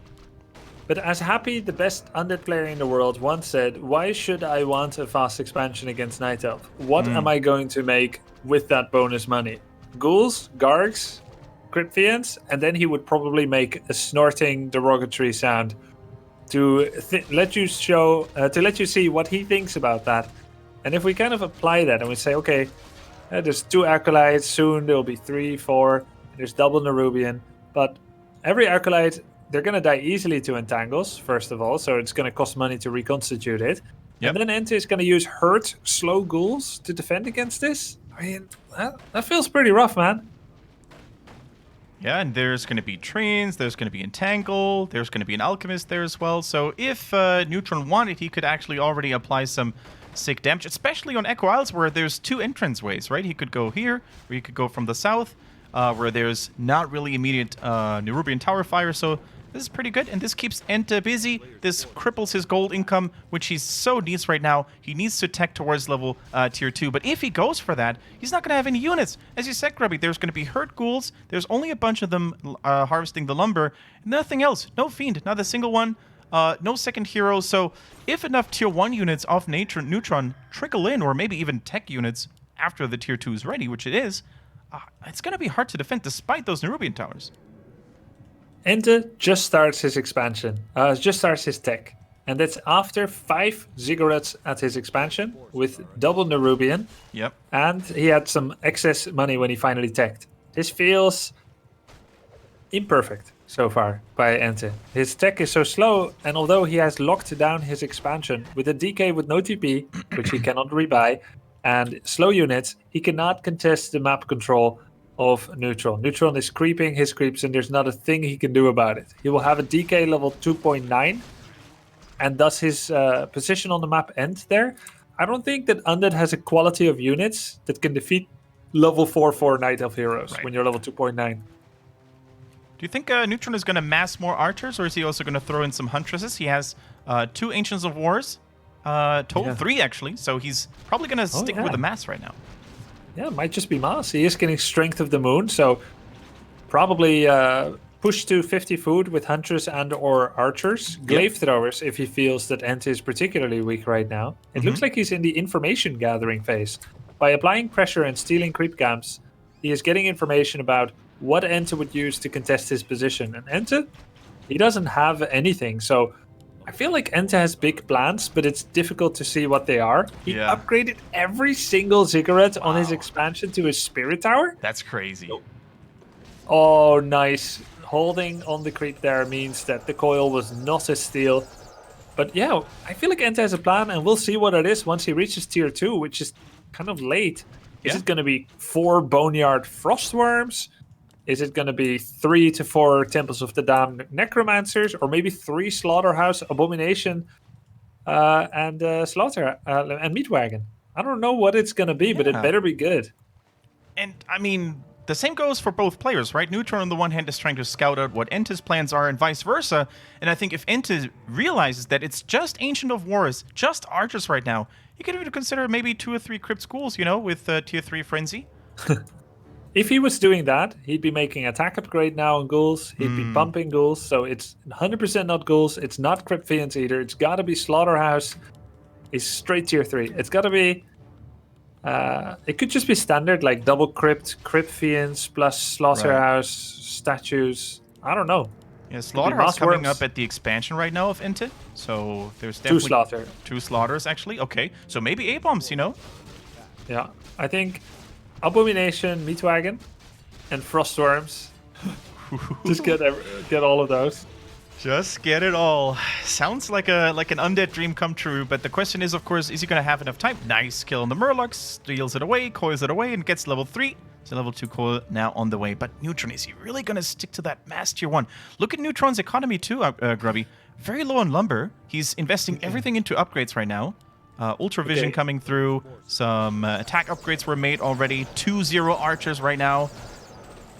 Yeah, I feel like Neutron is playing this pretty smart, actually. Like, a lot of Night Elves, they would just be massing the army that they dream of. They'd be massing some army that they play in FFA, or whatever they think might be good. But the fact of the matter is, EnTe has not yet made a decision. So, neither is Neytpoh, neither is Neutron. Oh, look at that Alchemist. 10 armor bonus! That's so sick. And triple ring of protection. The Lord of the Rings. We have him right here.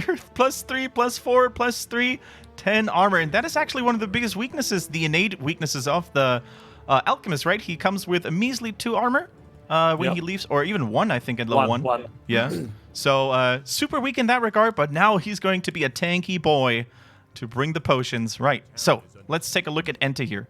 Some statues coming through for the sustain. The Lich has been produced as well. Ghouls going in, okay, and gargoyles for this. Okay, so EnTe decided to delay his decision for as long as he could, and so did Neutron. And they're both still on 50 food, so they're being very, very, very patient here. And EnTe totally accepted not creeping at all. And he finally made a decision. He saw the correct amount of archers. He said, okay, I see...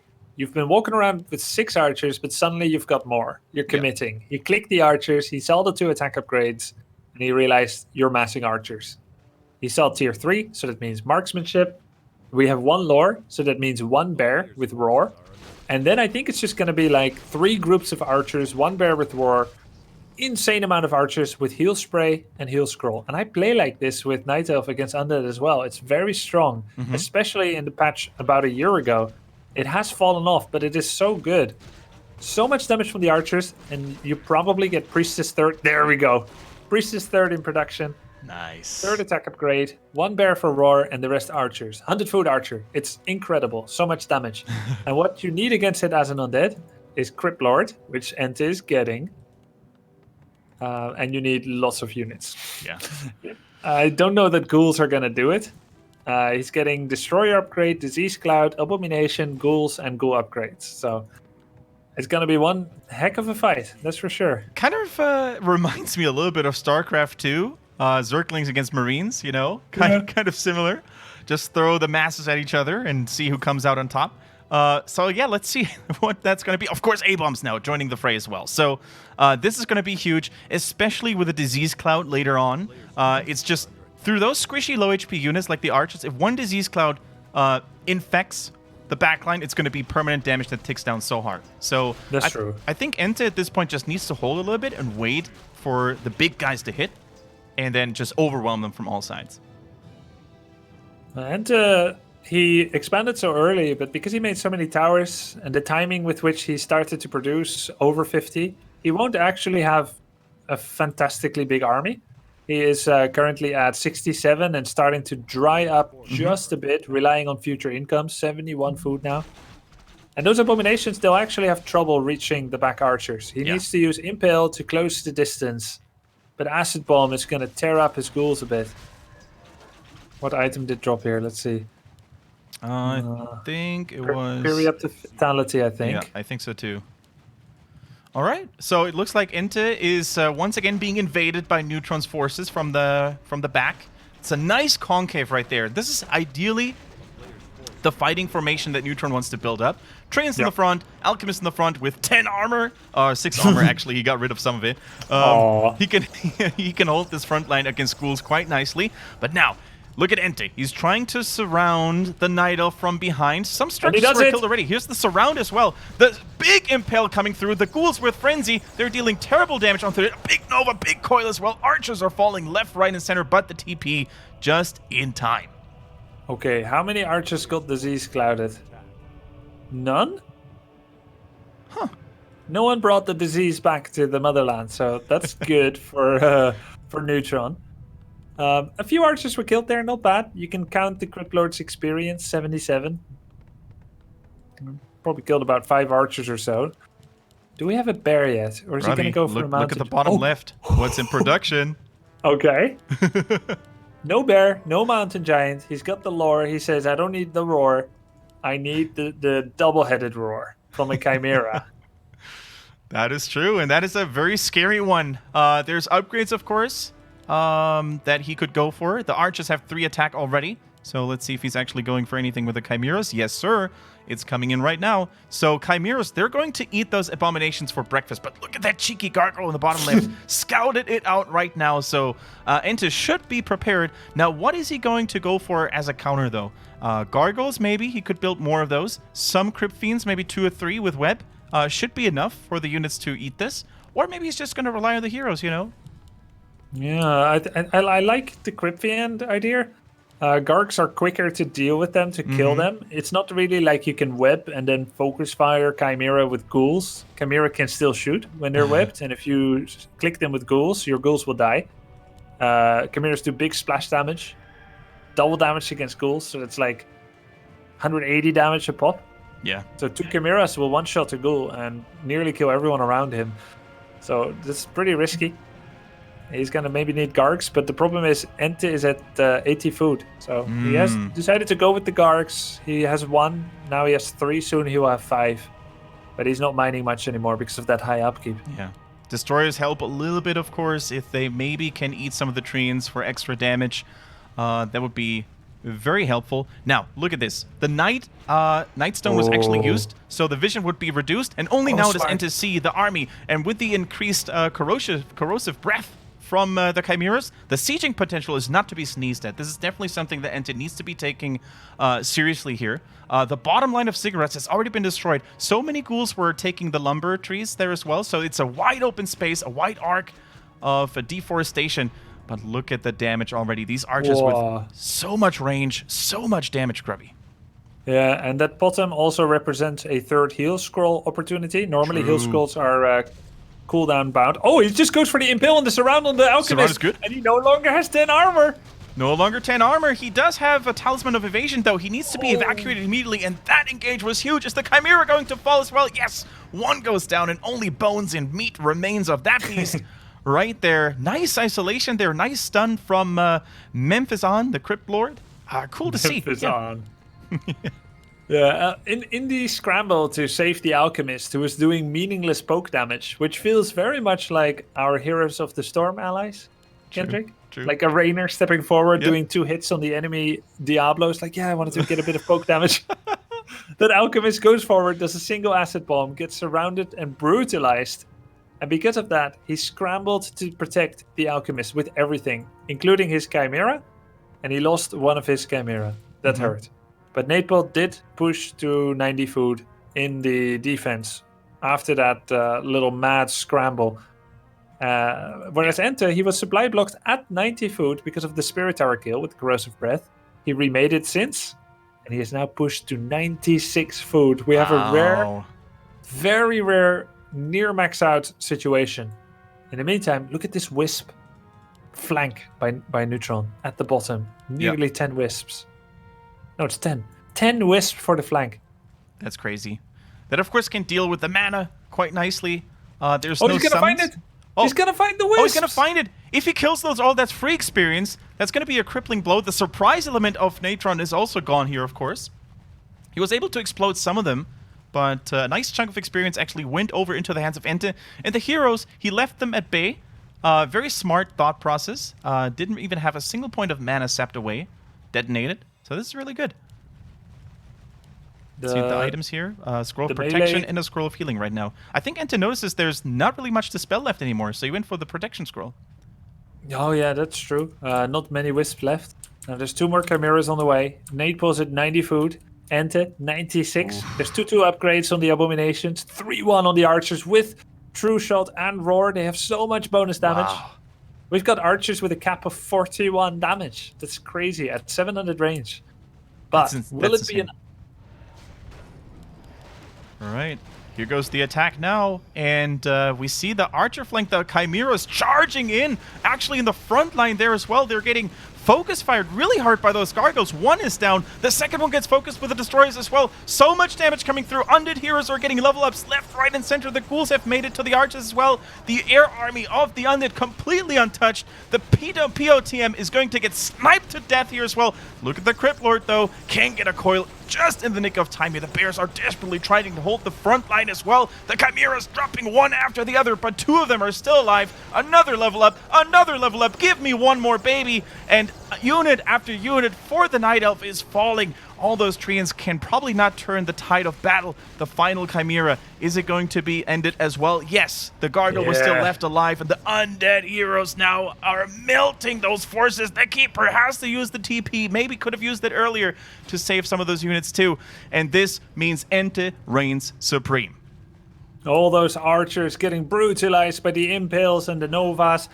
A huge miss micro here by Neutron as his 5 chimeras flew out in front but did not fire on the abominations. They went forward, they went backwards. Finally they shot on 2 ghouls.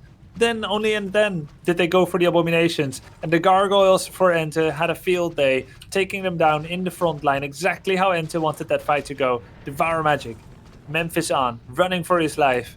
200 life left, but those spiked catapace is keeping him safe. Yeah, really good passive there to counter the minus armor from the acid bomb. Still goes down to -1, but that could, of course, be way more. It's a -4 debuff that the Alchemist applies right now. Drops another Entangle. Nice Devour coming in. The Dispel is huge on EnTe's Abomination. The DK, though, dry, Grubby. No more mana, so every amount of damage that will be dealt to those heroes could be decisive now. Good rejuvenation, good healing spray. That keeper is kiting to the best of his ability, and now all of a sudden it is the Lich in trouble. If the Lich falls, that's a big DPS. No coils left, no saving tools at all, no Invis, no nothing, and the Lich is falling. That's a huge blow to the face of EnTe. He lost his Lich. His 2 statues were there just kind of pissing magic damage in the general direction of Neutron because he did not have his auto healing on. Block. Lich, block. Retrained. Statue block. A chance for a statue of Obsidian to redeem them and show their quality. Chasing the keeper. Keeper! It's got to be it, right? Coil. Oh my god, it was 1 or 2 HP. I cannot believe the cool people don't look at kills just like in the Michael Mann action movie, you know, Michael Bay action movie. The villain comes back. If you don't look, the villain can come back. He's not dead yet.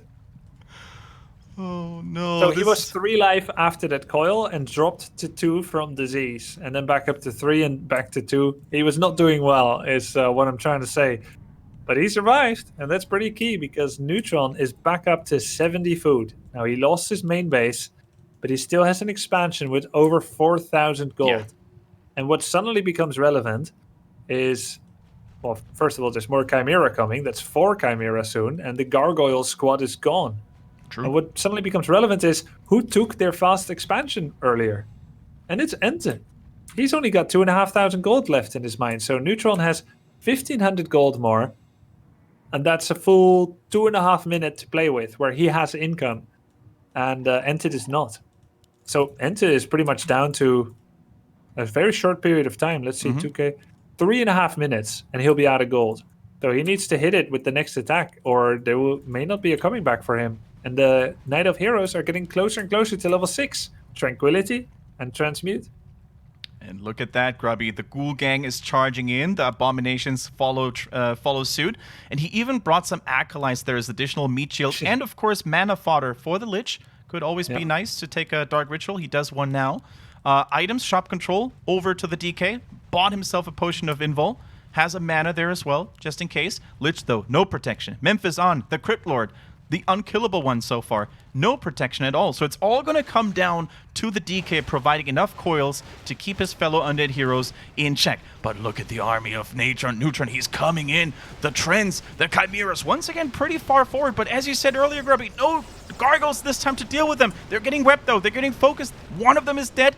But Abomination is falling after Abomination here. This is so much splash, so much damage to those archers in the back, the hidden MVPs right there. It's impossible to say who's going to come out on top of this right now, but I think Neutron is doing it. The heroes untouched. Level 6 Keeper makes it right onto those Night Elf units, and everything is protected. 2 more Chimeras drop from the roosts to reinforce that battle, and I think EnTe, the reigning champion of Fight Night, is once again on the back foot and needs to evacuate the situation.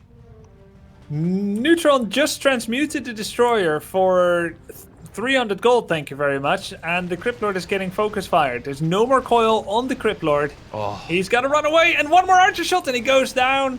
I can't believe it. With the double level 6, it looks like Neytpoh has actually pulled through here as he's focusing down hero after hero. There is no TP. The Chimeras got a lot more value this time. They took down several Abominations before 2 Chimera finally went down. Even the Priestess is level 3 right now, so she's starting to come up with True Shot Aura level 2, and more Chimera are pumping out. And honestly, Grubby, at this point, there's no other unit that Neutron needs, right? Just go for more Chimeras. The Archer count is still significant enough to be strong and sufficient. So yeah, just go for more Chimeras.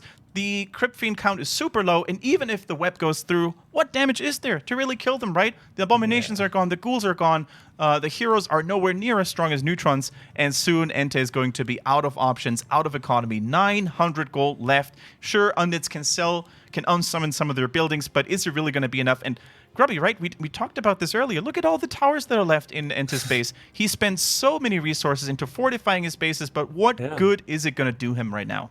It never did him any good. He made 7 Spirit Towers that were not once probed for weakness. He could unsummon all of them now and not miss them. Maybe EnTe says, I'm just going to hold out here. I'm going to turtle. I'm going to make you fight in my base. Maybe he should have done that a while ago. He says, yeah, you have bonus money. I'm just going to fight on my side. Because now he fought into 6 Wisp Detonates. It removed the mana on his DK. True. All the time the defender's advantage. But by this time, there's already level 6 Alchemist. I don't think that's a position he can take anymore. Before, maybe. But now, Alchemist comes in, transmute, Alchemist goes out. Yeah. Oh, man. This is one of those situations where, as the Night Elf players, you can probably choose between various methods of how you want to choke your opponent, how you want to strangle them to death, right? Do you want to do it nice and slow with a transmute, with critical surgical strikes, or do you just want to brute force it over and just waltz over the undead army? Looks like an invisible alchemist is coming through, probably going for a statue here. I don't know if it's worth the 100 gold. You could just walk up as well. Showing but I off, guess it's the easiest way to do it. He will just get his pick, he will transmute, he will staff, he will take 500 damage maybe. Oh, so cheeky. I think transmute gold gain is also impeded by upkeep. So the statue gives 200, but he will only get 140. And he spent 100 on the invis, so he gains 40. And EnTe loses a statue, obviously. And the cooldown is actually criminally short, 45 seconds. So he can do it again once he comes back. True. At this point, Neutron is just initializing psychological warfare. He's just trying to make EnTe feel really bad about himself. He's just showing off. He knows that time is on his side. He still has gold in his mine here, the bottom left, but also he too is running out. Brings the Tree of Eternity, one of the biggest boys in the hood. He's going to try to use it as a meat shield or a tree bark shield, whatever you want to call it. And I think he's gearing up for the finishing blow here. It does mean that if a hero is focused and Staff of Preservation, true, they will show up right here. That's a good point. Pop. Ka-ching. So dirty. And I think EnTe just needs to make something happen. Otherwise, he realizes, Neutron, he's just going to do this over and over again until I have nothing left. And I need to make something happen. Although the odds are against me, we're going to try nonetheless. The Devourers, the Destroyers devour a little bit here, boost up their damage, but what really is there to do? Right now, Neutron can just shimmy, kite back and forth, waits for another transmute to be ready. And as dire as it looks for EnTe, he just has to make a move. Yeah, he's not mining. Night Elf's still mining, but not much. 500 gold. So it seems like EnTe thinks he can out-turtle someone who has a finger of death, like a touch of death, every 45 seconds. And that doesn't really work. He's ready. He's coming.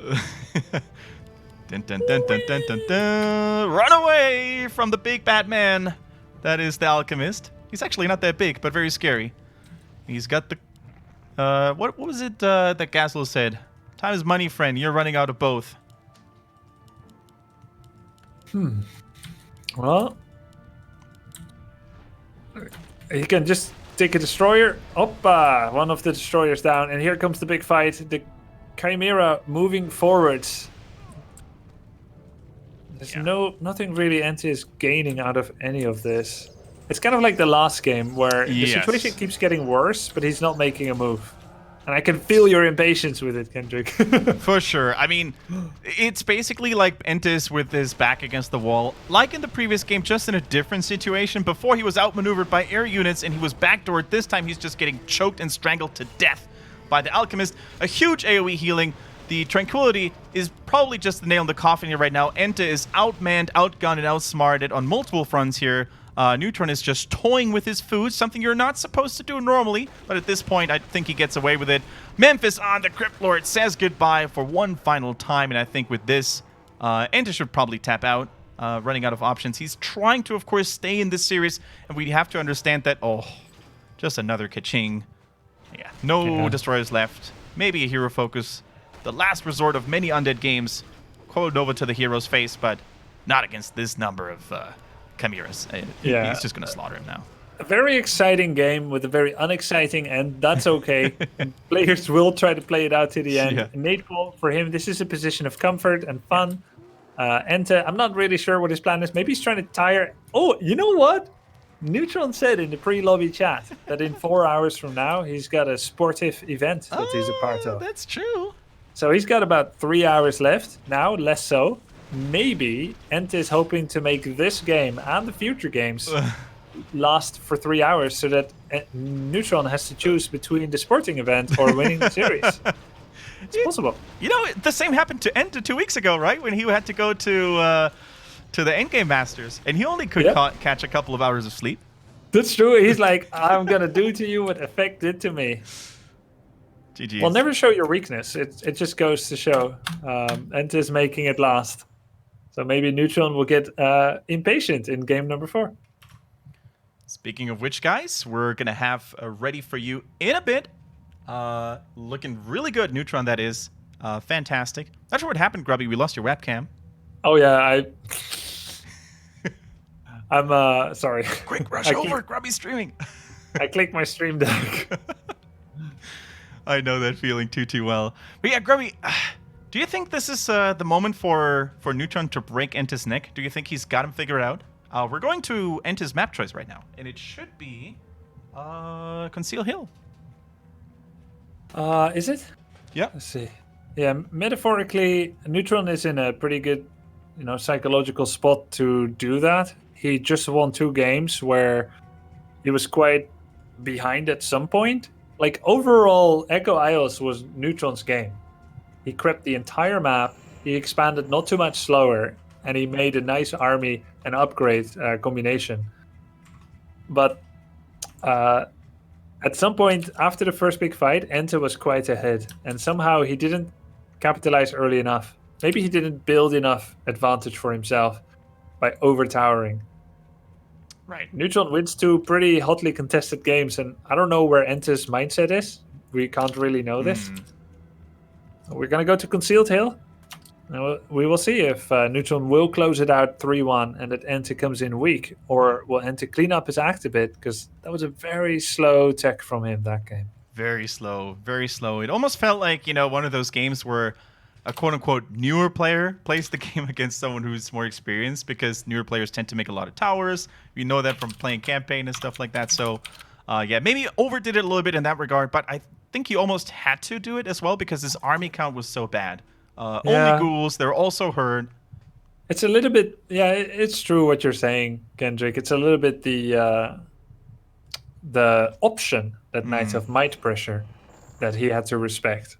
And because it didn't happen, it looks bad. But if it did happen, there's the towers. He would have lost too many acolytes otherwise. Yeah.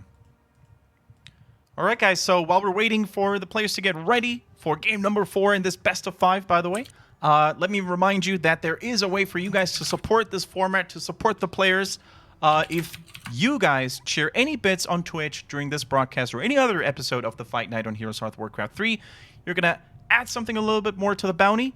The majority, the lion's share of it, goes right to the players to increase the champion's prize pool. Keep in mind that the champion can actually opt to walk out of this tournament at any given point where he takes the prize money per game and, of course, the bounty too.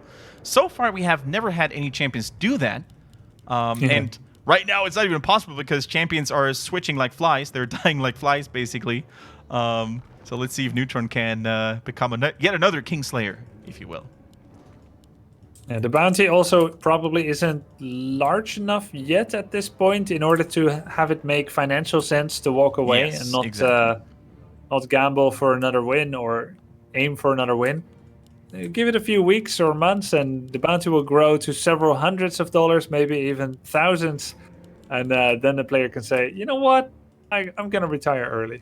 Yeah. I think so far our longest champion has been Hunter, right? I don't think anyone has had this many games. I believe so. Maybe about Hitman? 3-4 wins. Yeah.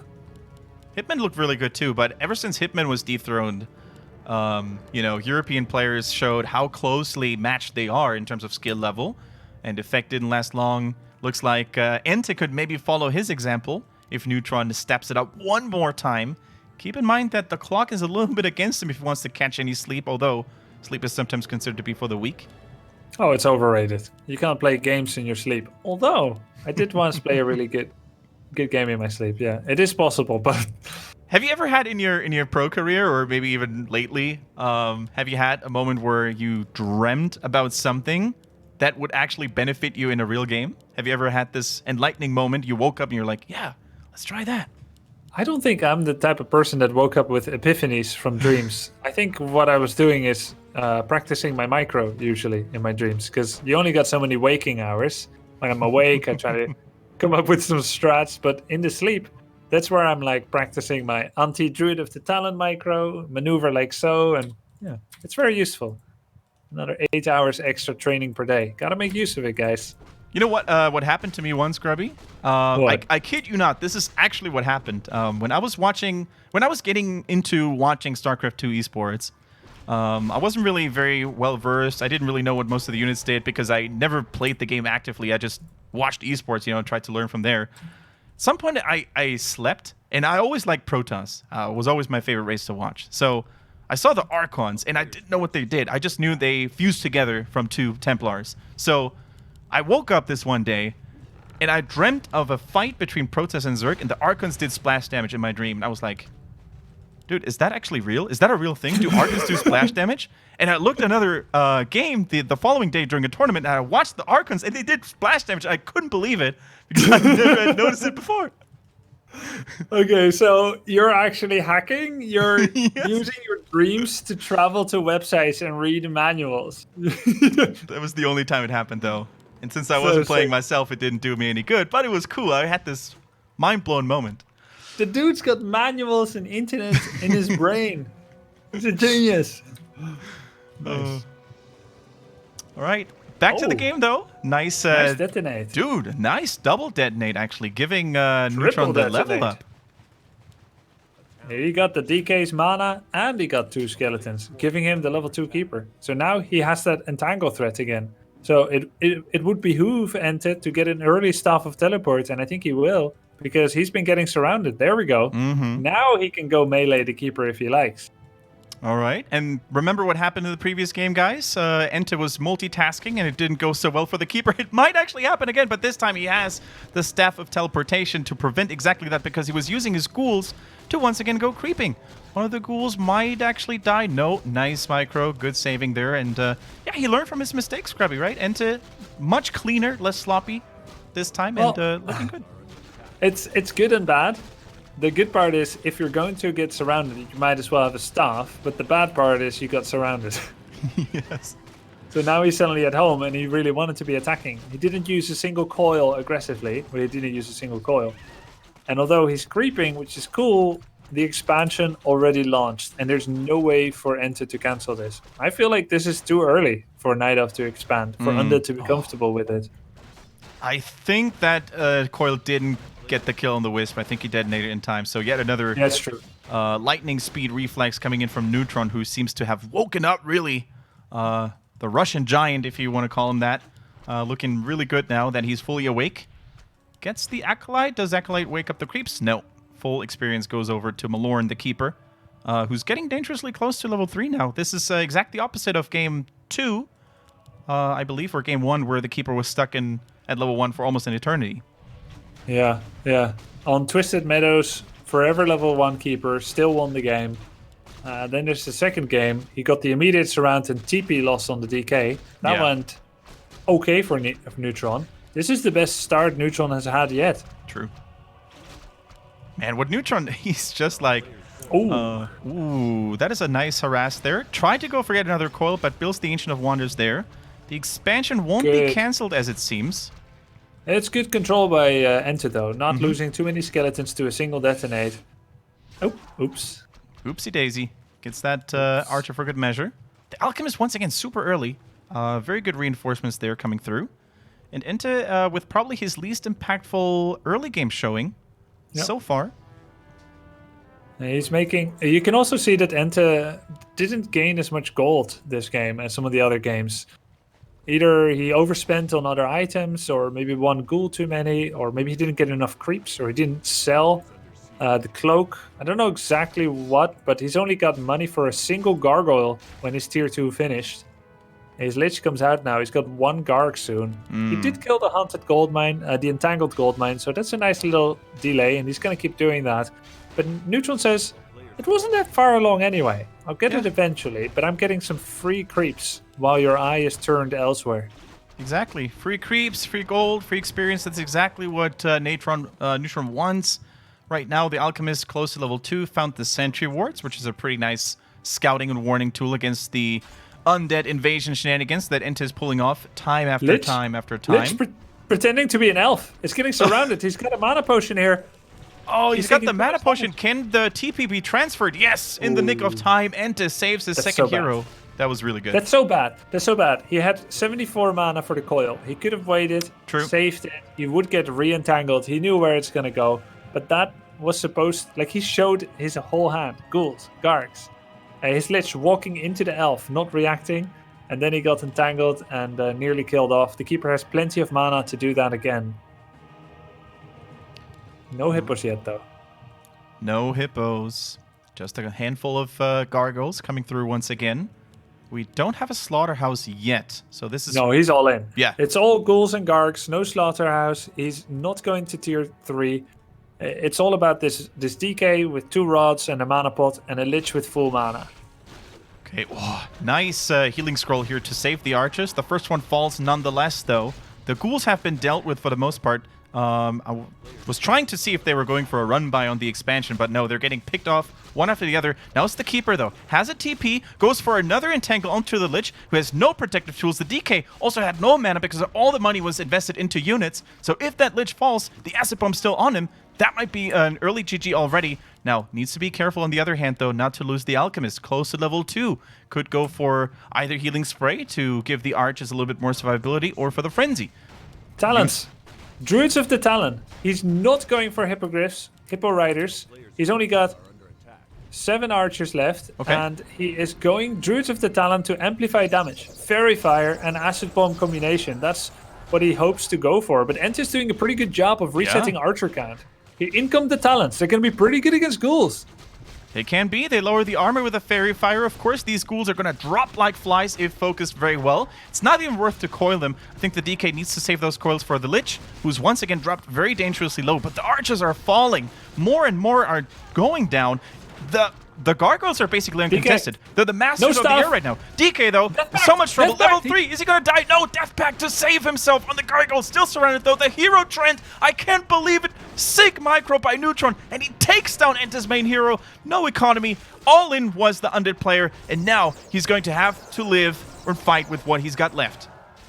A lot of skeletons here. I don't see a wisp to detonate anything. Yeah. Neutron is down to 36 food, 5 archers. All talents were killed off. Lich survived, and DK dropped the rod. Normally people, they drop the mic and then they go silent, but DK dropped the rod, gave it to the Lich. He will rebuy the DK from the tavern. The Sentry Ward still sees everything. He knows what just happened. We have 0 ghouls, no units in production because EnTe's macro is slipping a bit. He's got 6 Gargs and 2 heroes. They have no mana pots, no mana. Keeper comes in, and he's creeping the dragon. Oh, the Keeper is coming in. He sees this with Fairy Fire.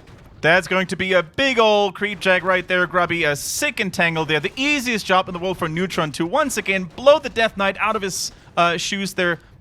Drop the pants, butt naked now, drops another time, but here goes the Keeper. Needs to be careful right now, gets focused down, the 1-1 trade for EnTe. The only difference being, of course, that he has no backup economy there. Double kill in favor of the Night Elf player. Only Gargs left. We talked about StarCraft 2 earlier. EnTe is basically playing a round of StarCraft right now. That was a lethal creep jack if I ever saw one. Look at those creeps, though. They're angry. They were disturbed in their slumber. He can't take them on. All the archers are low, the Moonwells are low, but he just rebought the DK, and he's flying back in with the Gargs. He's going to try and finish his camp, heal up, and go for the final attack. He just lost both of his heroes, so EnTe is in a terrible position. He doesn't have the money to keep having losses like this, unlike Neutron, who's mining on 2 bases. Now, Neutron did a great job here. Yeah. He held out. He made 2 emergency talents. They died, but they did the job. And surround after surround on the DK with Entangle. Very true. That was very well done by Neutron. He basically made the Undead taste a little bit of his own medicine here. How does it feel to lose your heroes to focus all the time? Yeah. But yeah, lost a little bit of something in return. And although he has better economy, he does have to spend some time idly here while his units are regenerating, while the Alchemist is trying to get some mana back from the Clarity Potion. And during all that time, you know, those Gargoyles can become a thorn in the Night Elves player's side. And without the Keeper, I don't think he has the means to fight back for now. He doesn't want to lose the expansion, though. So he's going to have to do something about that. Some hippos. Yeah, so Neutron just showed his Hippogriff tech switch. He's got plenty of money to spam them. He could jump to 70 food anytime he chooses. And he gets a Shredder for now. He's low on lumber. Greater mana, starting too. his Hippogriff. Oh, greater mana balls. And Keeper is back. Soon. Yeah. It's a really good find right there. He also bought a Shredder. He's going to use that as a lumber harvesting machine, of course. Let's actually take a look at the lumber count for Neutron. Very low. Okay, you really had to invest into that. Yeah, sometimes you're at 50 food and you want to stay there because it gives you more gold. But then you need more lumber income, which requires you to go over 50 food. So you save up just enough lumber, like 120, to start your first few tech units to go over 50, together with the Shredder, which costs 100 lumber. And then it'll take you a little bit more time to bottleneck behind that first Shredder return. When the Shredder finally returns, okay, boom, there goes your income, there goes your population boom. Now, that's a pretty good fight for EnTe. I thought he was gonna look, it was gonna look not close, but he's doing a good job here. But he gets his DK surrounded again. Again, another one. It just felt like a deja vu that happened the last time. No TP. The Death Knight has to fall yet again. Careful, though, with a Keeper, but this time I think EnTe realizes that there's no recovery from that one. Neutron, the Russian challenger, dethrones EnTe, our German champion. And a lot of people say Undeads are unbeatable or hard to beat at the moment, but Neutron proves the people wrong and shows what can be done with great mental fortitude, great micro, and just great strategies. I think he had several ones available, whether it was massing tier 1, whether it was chimeras. I think he showed us a nice variety of Night Elf play today. And I feel like with Neutron, it's always like this. He starts playing better in the series as it goes on. He's such a happy-go-lucky guy sometimes that he needs to be put on the defense, which was losing the first, nearly losing the second, in order to actually start getting more and more dangerous. And where Neutron kept gaining precision and focus, EnTe seemed to be losing it. So Neutron with a very deserved 3-1 victory. He will be our Fight Night champion today on the 30th of August. And we will see who he will face midway September, in 2 weeks from now, on the next Friday. in the next best of 5. A fantastic series here by both of these players. We thank EnTe for his participation, and we congratulate Neutron on a very nice victory. Yeah, and especially after we doubted him a little bit, we said that he didn't really look that good against Undead recently. Losses against X-Lord, losses against other players that you mentioned. We doubted him a little bit, but today he showed up strong, especially with another real-life event coming up soon in a couple of hours from now.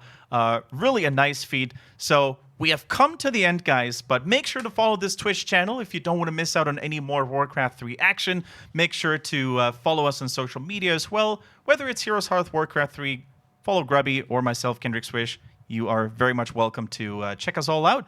Grubby, man, 2 weeks, we've got time. I've promised you some interviews. We're going to try to definitely get an interview with Neutron because I would love to ask him some questions about this series. Another epic one, After Effect versus EnTe, which went full distance. We had almost full distance, but man, those games lasted long, so I think we definitely made up for that. Any final words to the community, to the fans out there before we peace out and see each other again in 2 weeks? Just remember, Warcraft Reforged is coming this year. Same as what we already knew, but there's going to be a lot more Warcraft esports content coming up. Sometime this year, Reforged will drop, and we will be probably doing Fight Night in the Reforged version. But for now, Yes. the calm before the storm. We've still got so much entertainment for you with more Fight Nights coming up. Ladies and gentlemen, thank you very much for watching. Thanks for your support. Thanks for hanging out with us. This was Kendric Swish and Grubby, and we bid you a very good night and a lovely weekend. See you next time.